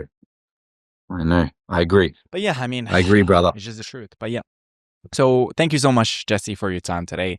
Really appreciate talking to you. No problem. It feels it's not like a podcast or anything. It feels like me sitting with you in like a coffee shop and just basically talking, just two friends talking. And I really enjoyed our conversation. There's a lot of golden nuggets. A lot of people would relate to this. A lot of people now are equipped with the mindset, get up and running as quickly as possible and actually do something in their life, you know? Because I agree. the privilege of a lifetime is knowing who you really are. And the only reason to know who you really are is by experiencing life, right? If you experience life to the full extent, this is when you're going to know who you are, right? Well, you got one life. Yeah. It's up to you how you want to live it. It's kind of like the hero's archetype. You know the hero's archetype, which is very, very known. It's the hero's journey that leaves its household or her household to go through the earth, to go through the journey, go through the desert and come back with resources. This is basically the hero's journey. And we all have this entire thing, you know? Carl Jung would talk about the hero's journey, like a child would grow up and then now they're a team and now they achieve a higher level of consciousness and they need to get resources to go back to their family and provide these resources. But in order for them to become the hero, they have to go through the hero's journey. You don't have anything in your life until you've gone through it and experienced it yourself. Yeah. And yeah, everything you've said is good. At the end of the day, if you've reached the end of this video, clearly you have an entrepreneurial mind and you have that deep desire to achieve more in your life. I'm just a normal kid. I'm just at 10K a month. I'm nothing special, but I can say with certainty, if I stick to my routine, which I'm sure I will, I hope I do.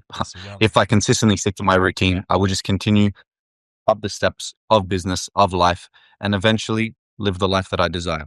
And everyone, make sure you've pumped this video on 2x speed. I pump all my content on 2x speed. You contain information so much quicker. And yeah, that's all I'll really say. Yeah. Thanks so much, Jesse. I'll talk to you soon, okay? No stress, brother. All the best. Peace. This is Arun, who went from making $0 all the way to making $7,300 in 1 hour. Well, I closed 2 deals in 1 hour. I wasn't thinking that I'm going to close. Just don't stop. This was the first time I made any online dollar. I was refreshing for no reason. Mr. Arun, how you doing, man? I'm doing great, bro. Now I'm talking to you. I'm doing better. That's awesome to hear. How are you, man? I'm doing great. It's always nice to talk to you, my friend. How many deals you've closed in 1 hour? Bro, I closed 2 deals in 1 hour and I wasn't like thinking that I'm going to close. I was like already having fever, so I was already down. I'm feeling not energetic. So I was like, let's just do it and see what happens. I was even thinking of skipping those 2 calls, but I made myself to do it. I sat, and maybe because of fever, I closed because I didn't give too much attention And how to much? the wrong things. And how much did you end up making? $7,200. Yeah, in 1 hour, and this was the first time I made any online dollar, so it was So a the big deal for me. So the first time you actually made money on the internet. Yeah, How did so that feel? it was 10 times better. If I have already made money from the internet, maybe it's a good thing. Well, it was like a magic, bro. Is this even true? Like Yes, you just yes. I saw press it. few buttons on the keyboard and it prints money. And I mean, think about it. I really like it, Think about it. man. About the beauty about sales systems is you go into the market, you pick someone off the market, you get them on a call, and you close them. Think about how badass that is. Yeah, So just cool, right? I was just exactly this is what I was thinking, that you just put few buttons and Yeah. you just press it in a right order and boom, someone's sitting, trusting you and giving you the money.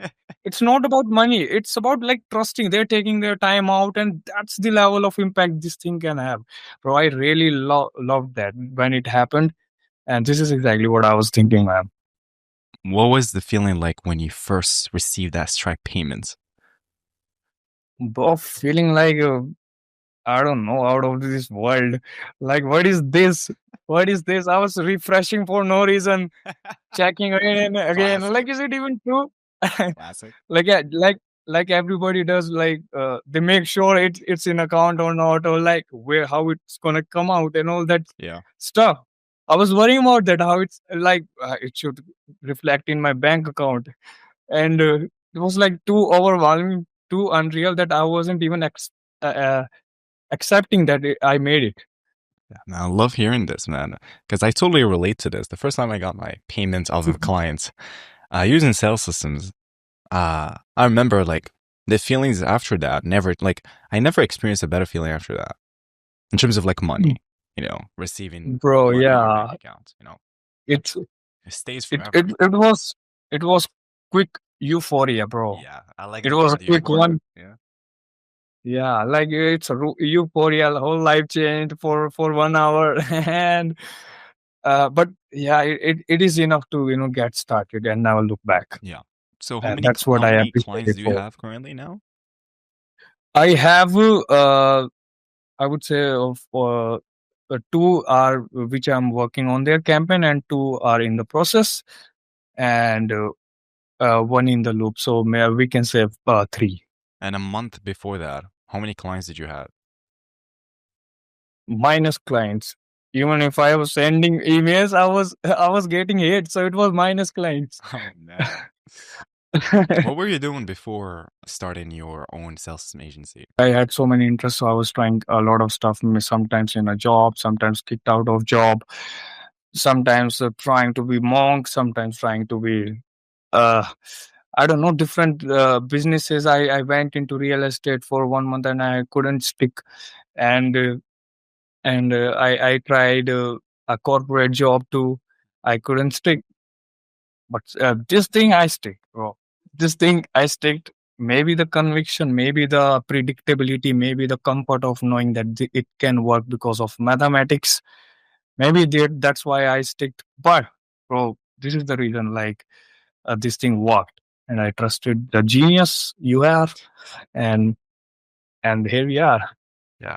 Congratulations, my friend. Like I saw like your journey from going like from zero all the way to now. And I love that. It's like the hero's journey. When I booked the first call with you, where you didn't even have like a community back then. Yeah, man. I So wasn't, I didn't know. See, the reason why I opened the community is because I was part of other communities and I was sharing so much value. And I remember it was a weekly call, and then I was making around 40K a month with my own sales system agency. And they were like, yeah, come in, like share a little bit of value. And for me, I can't just share a little bit of value. I need to share everything, I don't know why. It's just something weird with me. yeah, Maybe I'm crazy. I'm kidding. But I just shared everything. And people were like, yeah, make a community. So I was like, I don't know how to do Let's this. go. Yeah, like I didn't know how to do this. So I was like, you know what? Let me just do it. And Right. it started off as basically couple, like maybe 60 or 70 members, right?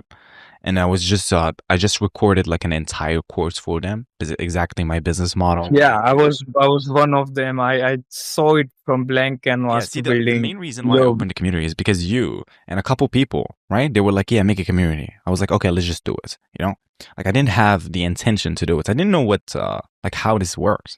We have people pulling 30K a month, like people changing their life, man. Like I think this is like basically how I found my ikigai. If you like, it's like a Japanese thing where the thing that you're doing makes you money, but at the same time helps other people, and at the same time it feels like play for you, right? It's not really work, right?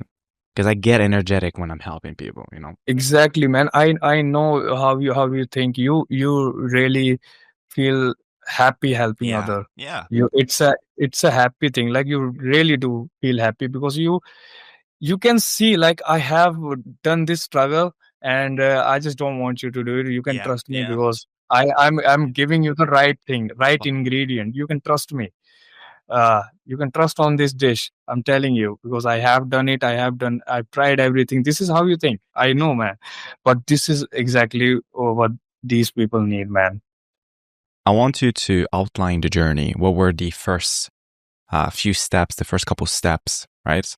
Just so people that are watching can understand and basically have the vision in their mind how that looks. So first step I did was I just started doing research as all the fool INTJ does, start with the research for no reason instead of starting the thing. Yeah. So I knew like I have to start it, but I have to research. Don't know why, and it doesn't make any sense. But that time it made sense. First I was copying and pasting you. Okay, I didn't know what I was doing. I was just copying you and pasting whatever you do on the screen in the same exact order, and the automation has to look the same. You can change the layout of automation. I Yeah. was even copying your layout as well.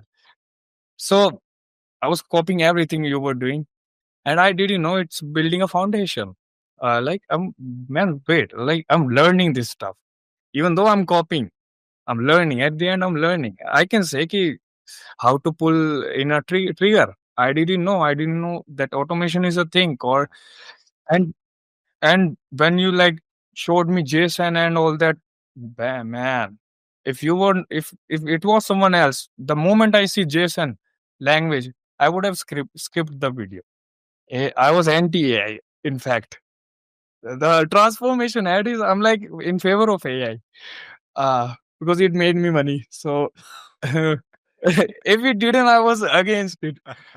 Yeah, I was just copying, pasting you like how to build draft, how to set up the automation, how to you even reach out, how to even copy paste the email. Yeah. Many people That's actually do that when they watch my videos. And it's yeah, funny is because I receive emails from people and they're like, Saad, I implemented what you showed in the last 10 videos and now I'm at 15K MRR. I'm like, whoa, damn, okay. Can I get a rev share?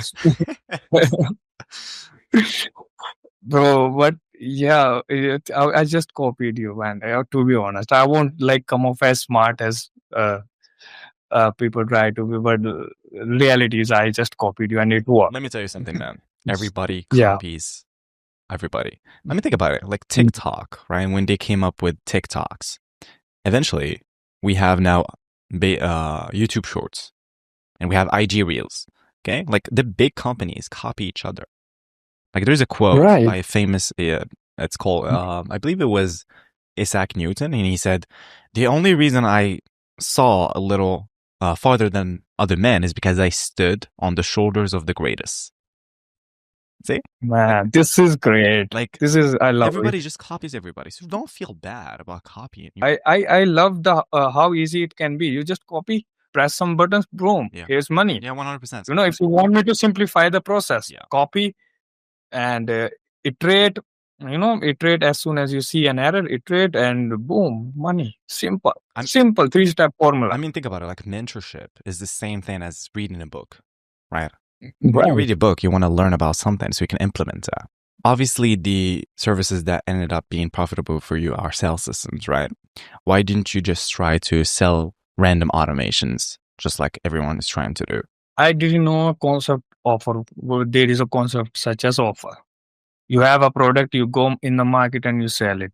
This is what I used to believe, because it's not about selling automation. At the end, you are a building business. Yeah. So it's not, 100%. and that's the difference here. Yes. That we are not here to sell the automation. Automation is just a thing that came. We are here to build real stuff. And this is what I learned. I feel like even I'm in a stage where I'm confident about everything. Like I can do any business right now because I understood the important concept of business is to sell. And this is what I learned throughout the step.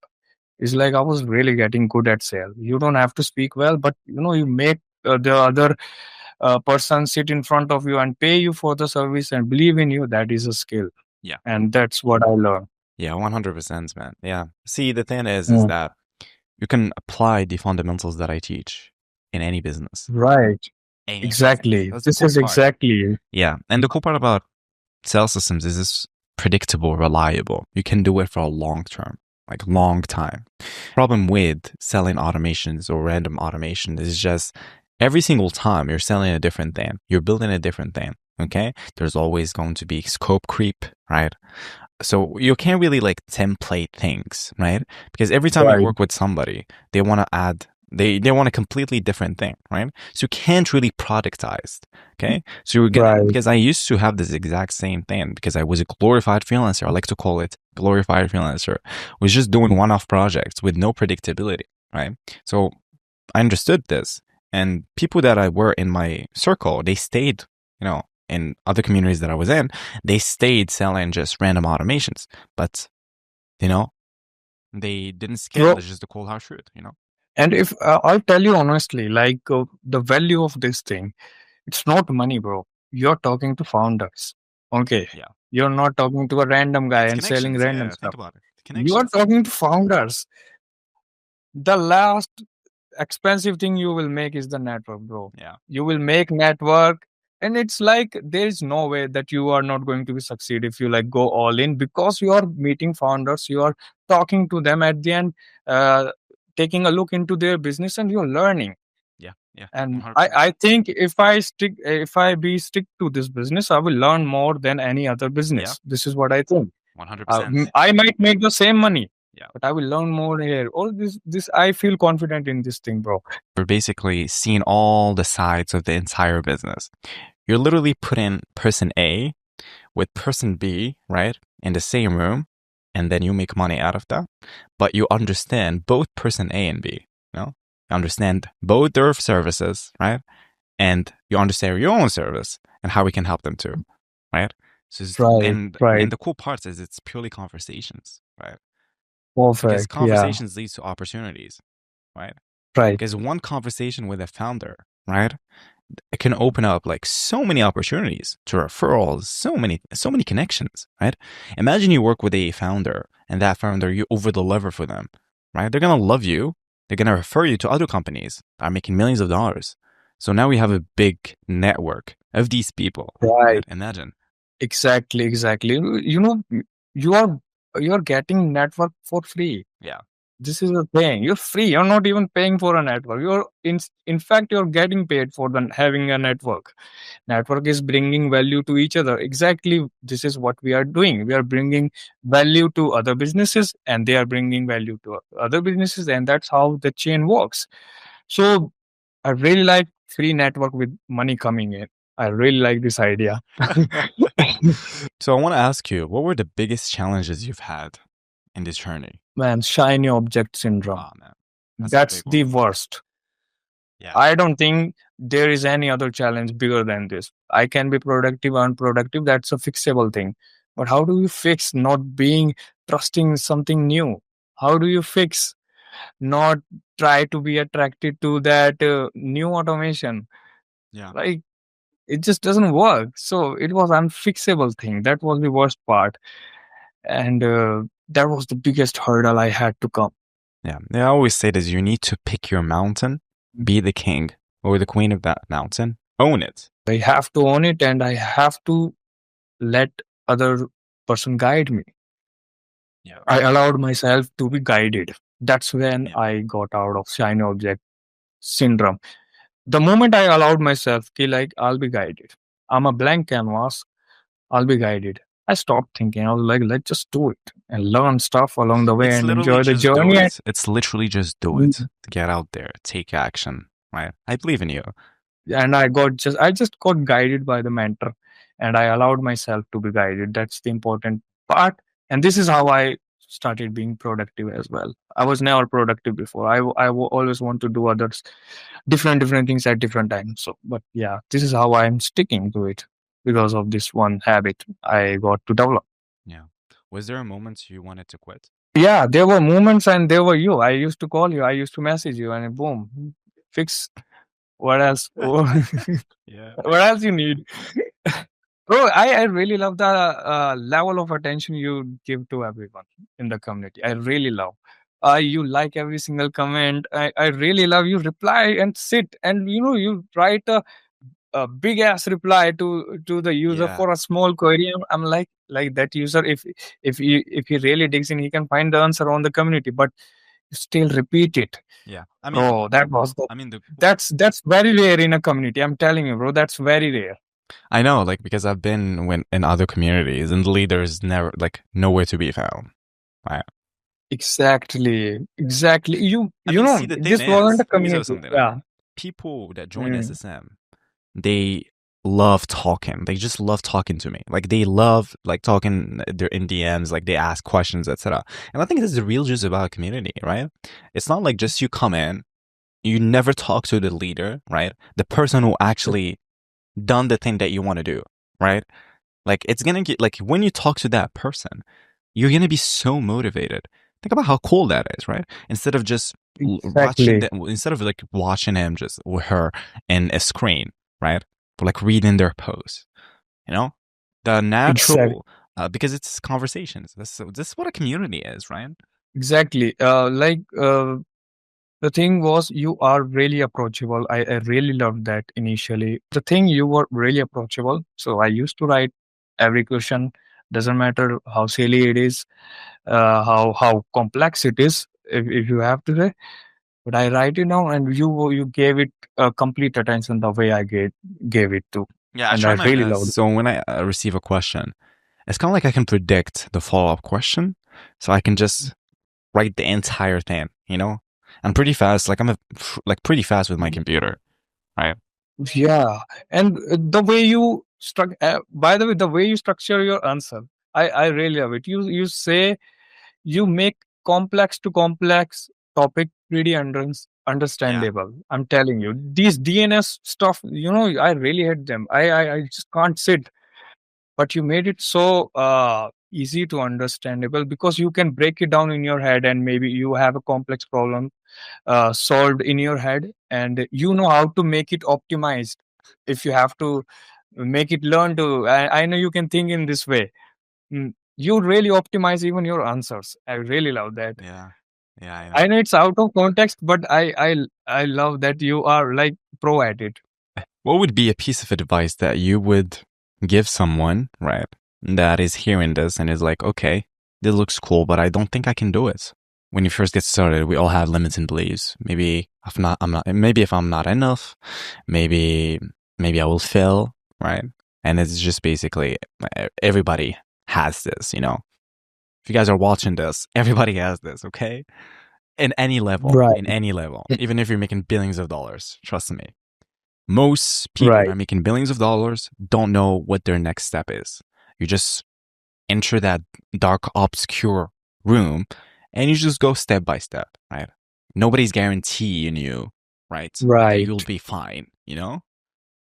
But you just take the risk anyway. So I'm curious to hear your thoughts about this. You have to go with one mentor.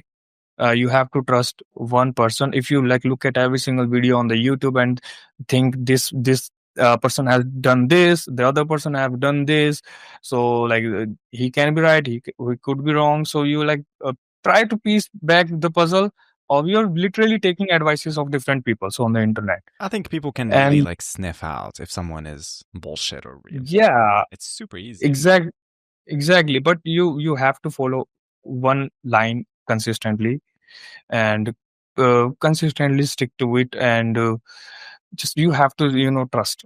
Yeah. That's the important thing. If you don't trust the other person, you will always love the new automation. Yeah. You have to trust at the end, and trust in the ability. I'm not saying just go to the sad thing, or like if you go anywhere on the internet, trust. You make sure you really trust the person. If you meet him in the person, and you're investing time and your money, at the end you need to trust. You just do your little recruitment thing, trust that person. If you could, if you can't, then find another person. I trusted Saad. You think that you can't build automation, but I'm telling you, you can. You think you can't do that code, you can just copy it, you can just do it, bro. I'm telling you, you can do that thing. Whatever you think. So stop thinking about it. 100%. That's the main thing, is to stop thinking about it, just do it. The moment we realize we can do better, it's truly amazing. So you should trust it. Trust your gut that, yeah, you're thinking right. You can do better. Guys, the answer is within you. The answer is within you, right? Every answer is within you. You can trust your gut, right? And just do it. Once you understand that everything is within you, you can start to tap into this. I like to call it the infinite abundance, right? Every person, like, there's more than enough, and there's always be enough. You just need to get out there and get what's yours, you know? That's it, literally. Just tune in. Just tune in into that frequency when you are winning. And that frequency of winning is someone who's actually doing the work, right? Because if you envision yourself, okay, I want to be successful, I want to have financial location freedom. Okay, the person that's living in the future that has these things, what is he doing? Let me do them now. Boom. So now you're turning into the frequency of that person. Immediately, all of your decisions are going to change. But this frequency thing, it really works. It works through the screen as well. Yeah. What would you do differently if you had to start from scratch? What would you do differently if you had to get if you had to get a client as soon as possible, right? So people can implement this and get themselves a client. Do the bare minimum, just like you tell in the video. Like, you don't have to have the best system. You know how to make the cheap stuff work. So just do that. It's not going to be like depending on your purchase power, but I think Saad have tried everything from reducing the cost as well. So I really like that. So for the cost wise, I'll just start it and start with the 12-day program, and then do exactly what he has done, and then wait and get failed or maybe win at my first campaign. Easily $10,000 a month in matter of 3 months. I mean, that's definitely like doable in 3 months. I'll start with the broad niche because of your advice, and to see which one worked the better and which one I like. And I will just always go broad, guys. The first niche, always go broad. You do not need to niche down. Yeah, because you are not the expert, and you never know you can like the niche that you never thought you were going to like it when you first get that client from that niche, and you're like, oh, I know this niche and I like it, I can work with it. So every time you get a client, the niche always going to be added. So now they pick the niche. What do they do after that? Okay, I have picked the niche. I'll just go to Apollo and I will scrape the leads as tight as possible, means as close to the ICP as possible. And after that, I'm going to organize it. I will organize it, and I will straight away put it in the automation. I will personalize it. And meanwhile, I will also verify all the emails and check if they work. And by the way, like, I'm assuming that my instantly is set up correctly. All the emails are warming up. Everything's perfect there. This is what I'll do. Instantly, by the way, guys, is just a cold email software, right? To send thousands of emails per day. Yeah. And ship it. just and just ship it. Send. ship and wait and keep your champagne ready if you have one or anything like that. Just wait, bro. Okay, trust it and have it ready all the time. Okay, maybe not this week, but next week, yeah, it's opening. Essentially, do things that don't scale. Pick a broad niche, right? Set up your domains, emails, right? You can just copy the copies that I have on YouTube. Right. Use that, right? Add your little color to it, add your little spin to it, obviously.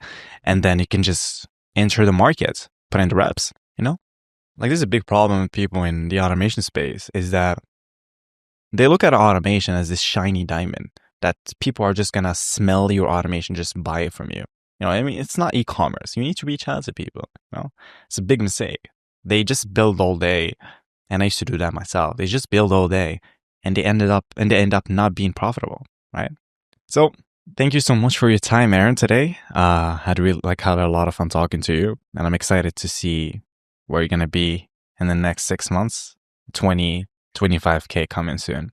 Now we have 3 clients, right? Right. So let me give you some advice. So Hmm. since you have these clients now, you want to do some sort of like task prioritization. Okay. So the first 2 hours, 3 hours of your day are going to be purely your own pipeline, your own outreach. Because this big mistake that people do is they focus on delivering projects and like fulfillment, and they forget that on top of funnel, this is where these clients came. Now, if you put all your time and energy in delivery, I am doing the exact I've made this mistake you're mistake too. talking about. The top of funnel needs to always be new clients coming Right. in. The first 2-3 hours of your day should be your own outreach, right? The second, I would block like 1 hour, and then I would focus on like 2 hours and focus on fulfillment, right? And then after that, I would just take on calls and conversations with new clients that were going to come from my new sales system campaign. And at the end of the day, I would also focus on fulfillment. So you want to, split your day into outreach, your own outreach, some sort of fulfillment, your own outreach, which is basic closing. And then the last part of your day is going to be delivery. Okay. Because you still want to talk to people that are interested, Now that you have said that prioritize your block first, bro, this is exactly what I was doing wrong. I know exactly. I have the answer. Yeah, got it, man. Thank you, man. Yeah. This is a really good advice. You have saved so much of my headache, bro. I'm telling you. You have saved so much messages and calls. Yeah. Because if I come up with any problem, you have just given me the master solution to any problem. So you go to the root Right. of the problem and you fix it. Right. You have to be the best, practically perfect person to make me trust in you. Yeah. Only then you can make me trust. Otherwise, I'm the best. This is how I think. Okay. Awesome. So it has to make the other person move. So, bro, this is what I feel, bro. Yeah. You make me move, bro. I'm in a right way right now. I just think that you are here and you're really shining a light, bro. I really love it. Really excited. Really excited to see the next few months, like I said. And I'll talk to you soon, okay? Take care, man. All right. Cheers. All right, bro. See you. Last up, we have Matias, who is 21 and he makes 6K a month. And he actually closed 2 deals just from my free YouTube videos that you guys watch. It was amazing. It was like crazy to me that you could make so much money online. That how much money I used to make at a real job, I could just do from a computer. So yeah, it was an amazing feeling. The pain of me being average has to hurt more than the pain of being scared of a sales call. How old are you? Yeah. Oh, I'm 21. Oh, 21, Yeah. man. 21 making 6K. If I had to get a client in 30 days, let's say I have 0 experience, 0 social proof, here's what I would do. Every time I had a problem, I fix it. You Saad. Hey Matias, how you doing, my friend? I'm doing good, Saad. How are you doing? Doing great, man. It's been a long time since I've wanted to like sit down and talk to you about your journey, etc. I think a lot of people would appreciate this, especially people who are watching from the fence, Always a pleasure. Yeah, man. So I want to ask you, how many deals you've closed in your journey so far? So far, I think I closed about 6 deals, a mix of paper performance and also upfront when I got more confident in the space. Awesome, man. So in total, how many like deals you've actually closed and you received money in your bank account so far? I think around 6K. 6K. 6K. Yeah. Awesome, man. That's interesting. Yeah. And what were you doing before this? What I was doing before this actually kind of funny. I had like a gambling business Gambling with my business. yeah with my friend. Essentially, I paid people I knew and my friends Yeah. to sign on gambling sites for their bonuses, and then essentially what I did was I spread the bets across win, draw, and loss on a match, basically getting all of my money back.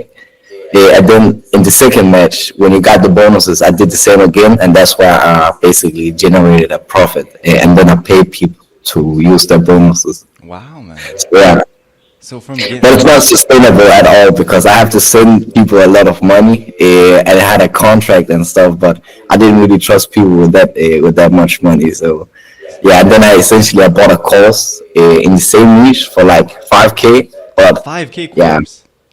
yeah, 5K call. I spent a lot of money on it, but it was a waste. Wow. But yeah, that's actually how I stumbled upon one of your videos on my feed, and I was like, I need to find like Yeah. a proper way to do business. So we're really grateful for that. Yeah, I remember. I believe you closed 2 clients before, like, and you sent me an email. Yeah, exactly. I sent you an email because I was pinching all of your content. I was taking screenshots of all of your prompts. It's talking to ChatGPT. Can you output this and save it and all in a document and basically creating all of your make scenarios just to get better. So from gambling to sales systems. So it was essentially you were just scrolling on YouTube and I just popped out, I just spawned. Yeah, it was Scott. Like I remember I watched a little bit of Nick Sutter. Oh yeah, shout out to yeah, Nick, yeah, my friend. yeah, about some of his email videos, and then you popped up right after. I was like, I have to watch this, and then I just gone in a rabbit hole of watching all of your videos. So what made like what was this decision you had to make to go from gambling to actually not really gambling, but that business model to like sales Yeah. systems? What made you pivot to that? I knew my other business model it wasn't really sustainable, and I wanted to do something properly, like a real business model, and actually help people. Yeah, generate more money. It's like and just the way that you did things, it really intrigued me that you could personalize at that level, Yeah. and it was just really interesting. Yeah. Yeah, if you guys don't know, the level that Matias has now in terms of sales systems is one of the best copywriters I've seen. Like the level of personalization that you generate is crazy. Yeah. Because I Thank you, looked brother. through your campaigns, I saw how you write. You literally write like me exactly. Yeah. Yeah, I try to write like you based upon your frameworks and stuff like that. Yeah, awesome, man. Like I always say this, like just copy what works. You know, just copy Yeah. what works. Definitely. Yeah, even I like when I see something that's working, I copy it. In terms of Yeah. business, you know, because people already figure that out. I don't need to like reinvent the wheel.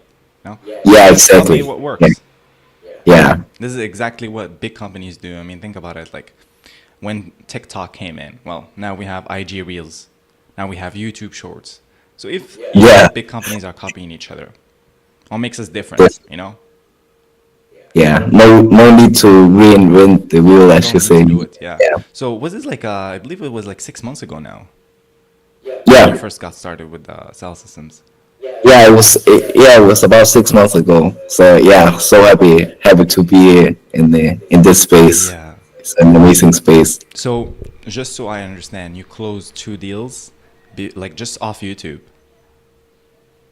Of YouTube, I think my first deal, my brother Victor, he referred me someone from Instagram because they posted a story basically needing email marketing. And I reached out to them saying that I could help them, and essentially they just paid for the calls $500 just for the call, so it was like a win-win situation Yeah. because I gained experience. And then we made a deal like if I got them some meetings, they would give me some. Him and his business partner would give me a testimonial. So, Yeah. and that's where like from there, I figured I'd go all in because it really works. And yeah, that's how I got started actually. Yeah. So I want to ask you, how did you feel when you first got that first payment? It was amazing. It was like crazy to me that you can make so much money online. That how much money I used to make at a real job, I could just do from a computer. So Yeah. yeah, it was an amazing feeling. Yeah, like I always say this, like the best feeling you have is when you first get your first payment. Like life Yeah. changes after that. Because you're like, Yeah, I'm for gonna real. do this for a long time. Yeah, you can't get a regular job after that. Yeah, that's so true. I can never go back to a regular job. No. Awesome, man. Can you walk us through how did you get started? What was like the journey, like from start to finish? If you had to like just recap everything that happened in a few lines, what would you say? Yeah, definitely. So I got started with my first client where essentially they paid for just the system. And from there, I knew it worked, so I got into the SaaS niche. And from there, I hopped on a lot of sales calls. And there was one actually kind of big company. They wanted to do a pay per lead with me, so I was like, okay, let me try it. They wanted to pay $300 per meeting. So I started the offer, crafted the system, and basically launched the campaign, and then I generated the meetings as well. And yeah, What was the biggest challenge you've had in your journey so far? I feel like that's been a lot of challenges. That's always a new bottleneck. But whenever you like widen that constraint, you can always solve the bottleneck. But I feel like uh, basically you have to do everything yourself in the beginning. I know when you reach your level, you can hire quality people to help you, but you have to do the lead sourcing. You have to create some good campaigns. For example, let's say you create a good campaign and now you're printing meetings, but now you can't close them. That was my last problem. Yes, classic. Yeah, I had this before. But yeah, that was the next bottleneck. But when you solve that, you close them. The next bottleneck is fulfillment. But whenever you solve all of these bottlenecks, you just leveling up. Yeah, you're just leveling up and getting better. In business, you're always going to be solving problems, and sometimes you have to solve the same set of problems in just different circumstances. Now you're dealing Yeah, with it's the same monster, but a bigger one, a bigger version Yeah. of it. yeah, Yeah. So, a bigger dragon to slay. yeah. Was there a moment you had where you wanted to quit? Yeah, of course, you always gets discouraged when you meet a prospect who's not nice to you, or you hop on a lot of sales call, you're not meeting a lot of success. But yeah, at the end of the day, it's kind of a volume game. So if you hop on enough calls, you close one, that's 100%. But yeah, I feel like when I was hopping on a lot of calls and I couldn't really close a deal, that I was like, yeah, I wanted to quit, but you can't quit. You just have to keep Yeah, you going. can't quit. Yes. Yeah. That's the only thing you can do. You can't quit. That's a powerful mindset, man. Like, because I always say, like, people don't have business problems, they have personal problems. Once you solve the personal Yeah. problems, everything just becomes easier, you know? When Exactly. you say, instead of saying, what if I fail, say, how can I make it work? You know? Yeah. I mean, people have done it. Like, people are not better than you, you know? Yeah. Nobody can be better than you. Nobody can beat you. You just have to do it more. That's literally it. That's the Yeah. hack, as the hack. It's just Yeah. consistency and stickability. Exactly. No shiny object syndrome. Yeah, man, I talk about it all the time. Yeah. Yeah. So Yeah. I'm curious. Why did you go straight to sales systems instead of just like selling random automations or generic automations? What intrigued me about sales system was that you actually generate the business. You're working with more money, so it's a lot easier to pitch as well, and it's worth a lot to the business also. So that's why it's a very interesting field. Basically, generating meetings for business. Yeah. So yeah. If you try to pitch a generic automation, not only it's not scalable, but it's also gonna like you can't really template out most of the automations. Now we have scope creep. Each client is gonna be different, so we can't really productize. And trust me when I say Yeah. this, most people that run automation agencies, the systems that they build and they sell, 90% of them are sales systems. And I talk to them every Yeah. single day. They're just not talking about Yeah. it. And they try to, make this proposal generators, all these onboarding systems flashy. But in reality, what they actually are selling is systems that automate lead gen. They're Yeah. not talking about it. Because they know. Those systems are used so much. Yeah. I know a lot of people in this space that don't like to talk about it. Because if people focused on that, it would remove all their problems. Because if you had, like, think about it. You or a business, if you had more leads than you did before, won't you have more clients than you did before? And if you have had more clients than you did before, won't you have more money than you did before? And if you had more money than you did before, well, won't you have a better life than you did before? If you Definitely. reverse engineer that. Yeah. Yeah. That's a clever way to frame it. The ants go where the sugar lies. So go where the money Yeah. is. That's a good saying. Yeah. Man. So if you've had to start from scratch, what would you do differently? Yeah, I thought about this, and I think it would be not being afraid to work for free, Oh, yeah. and gaining some experience, not being afraid to work on a paper lead, because it's like a golden opportunity to gain some experience, and also there's no pressure on you because they haven't paid you anything yet, or at least covering the systems. So yeah, that's definitely my main advice, and then also not being afraid to try new angles, stuff like that. Yeah. Yeah, one piece of advice for anyone who's watching this. If you manage to get your first clients and they say, well, can we work on a pay performance? Yes, just take that. Because my first deal too, it was a pay performance and I'm doing just fine. I'm doing over 100K a month and it went well. Okay, so let me just give you guys a hack that you can use. So if they say, well, we want to work pay on performance, you just use your own emails and domains and go for the connector angle. Instead of buying them all the infrastructure, use your own infrastructure and just connect their ideal clients with them. That's it. So there's no sunk cost to you because you already have the infrastructure, and then you can position yourself as the connector between two companies or two industries, your client and their ideal client. That way you're at $0. You're not spending money, but you're also getting paid. Once you do that, well, now you have a case study over the lever. Well, you pitch for a retainer, go straight to a retainer, and then you just lock them out for like 3 months. And at the same time, you use that case study to have more like new clients, okay? So you'd also hop on a call with that prospect. You say, hey, I want to ask you a quick question, like 10 to 15 minutes, just walk me through how, like, what was it like working with me, etc. And just record that and slap that in your page, your landing page. It's going to get you more clients, you know?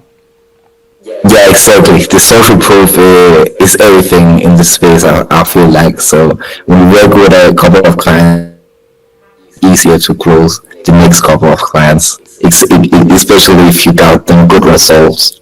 Yeah. What would you say to people who are scared of sales calls? Yeah.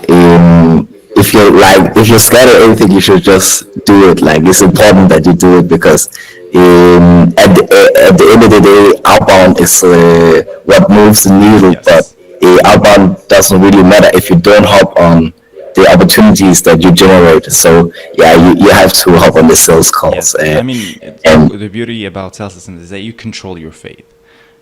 If you do if you do outbound, you're gonna generate opportunities for yourself. So you don't need anyone to generate opportunities for you. You know, it's kind of like you go yeah, into that's the, cool. yeah, you go into the market and you pick someone and you make them your clients. That's so cool. Yeah. isn't it? It's so cool. It's amazing. Yeah. Yeah, you just gotta get the reps in. I feel like.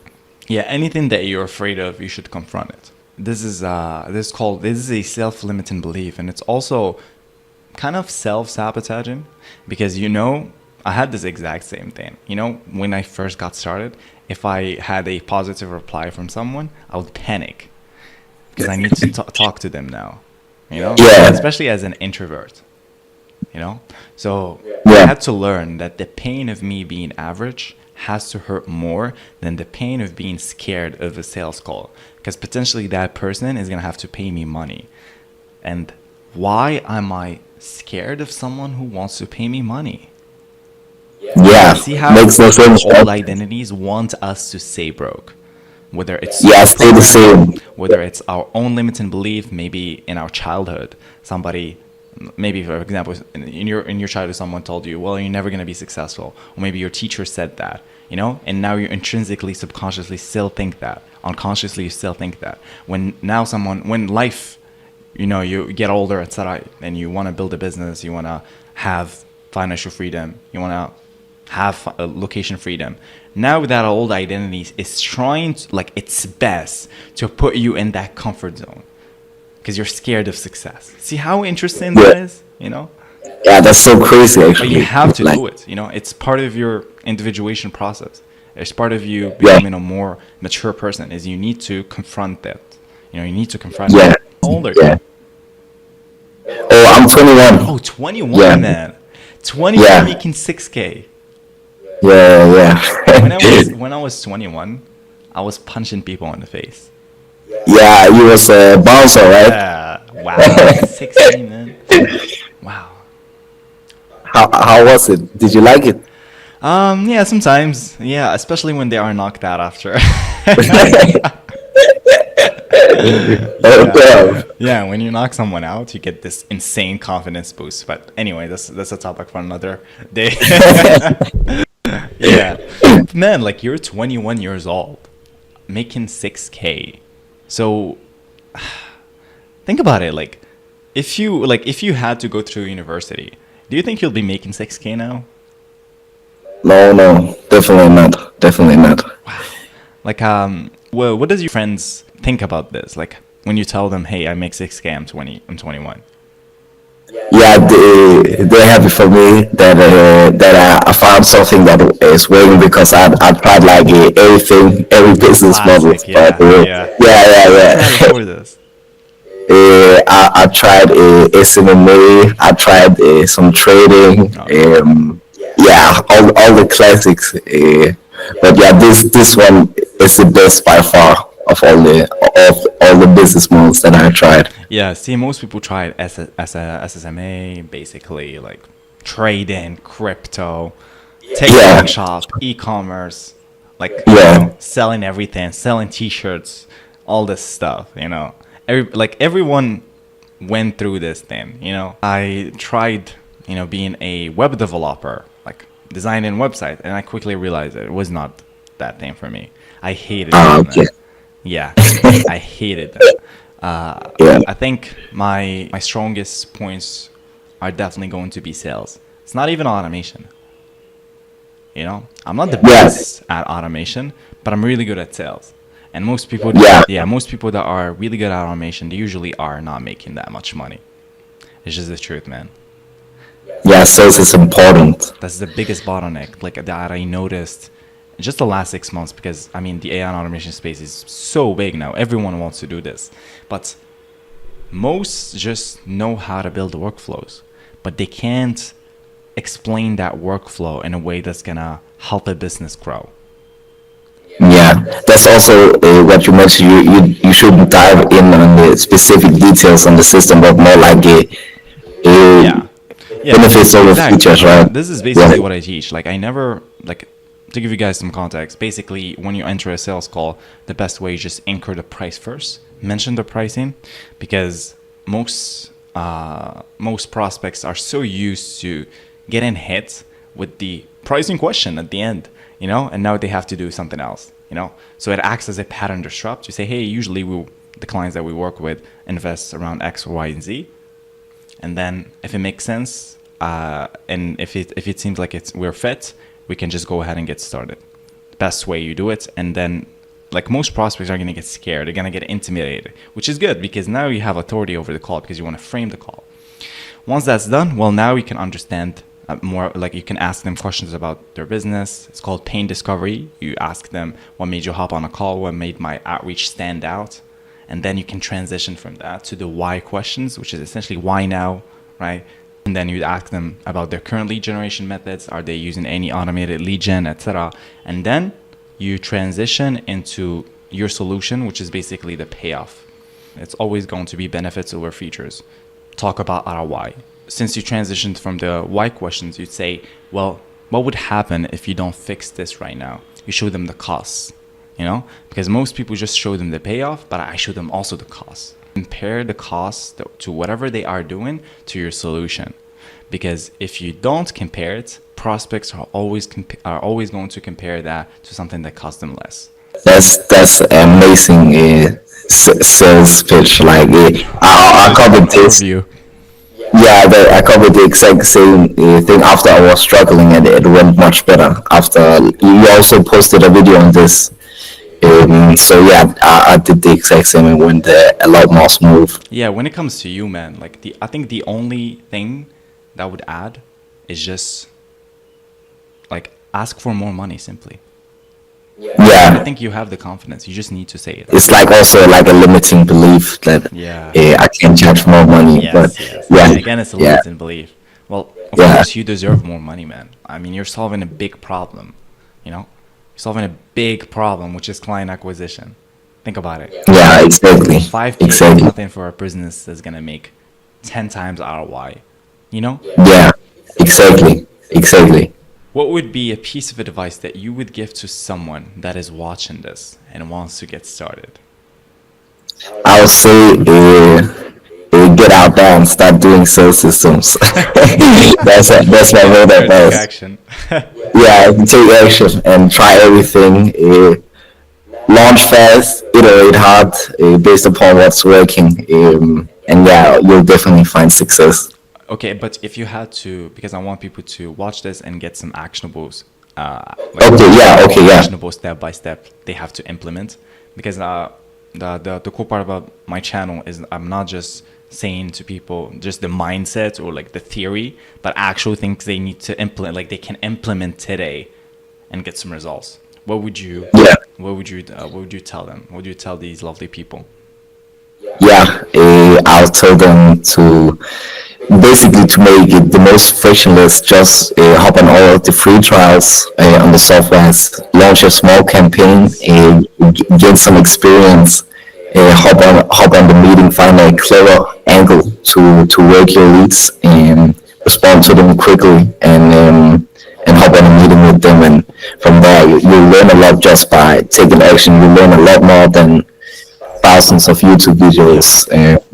If I had to systematically try, like if I had to get a client in 30 days, let's say I have zero experience, zero social proof, here's what I would do.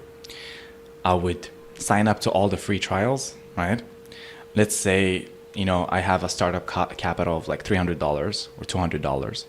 I'd sign up to all the free trials. I'd launch a mini campaign, maybe like 600 to 700 leads. And then I would basically reach out to them. I would get some positive replies. But here's what I would do. I would treat this test campaign as a test. Once I get some positive replies, I would literally stalk the hell out of these people. I would look at their website, see what kind of the keywords, the lingo they use. And if they replied positively to my outreach, chances are similar companies are also going to be interested. So I will look at the exact niche that they are operating in, look at this exact vertical, and I'd go ahead and scrape more leads in the same exact vertical, because chances are, like I said, if they replied positively, well, similar companies are also going to reply positively. So I'll double down on that. I'd get as many positive replies, convert them to a meeting, hop on a sales call. I would basically have an abundance mindset when I enter the sales call. They need me, I don't need them. And then that way, because guys, it's gonna lower your anxiety, because I understand, okay? I understand. So it's gonna lower your anxiety. You're gonna be more calm, collected, and in control. And then I would treat it as a learning, like as a game, Treat business as a game, It's kind of like when you play a video game as a kid, You want to get better and better and better. When you download a new video game, obviously you're gonna suck, But that fanaticism that you have and those feedback loops is what makes you good at the game, So once you do that, you'd get a couple meetings. You'd always pitch a upfront fee. That's just the general rule of thumb. But let's say they're like, okay, we want to work on a pay performance. Still take it. Use that. Use that as a case study for your next upcoming clients. Okay, this is how I would do if I systematically wanted to get a client with no social proof, nothing.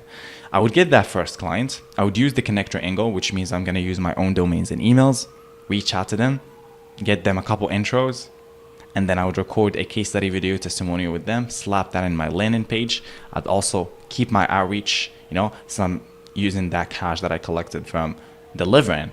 I would not spend that on Starbucks. I would not spend that on anything.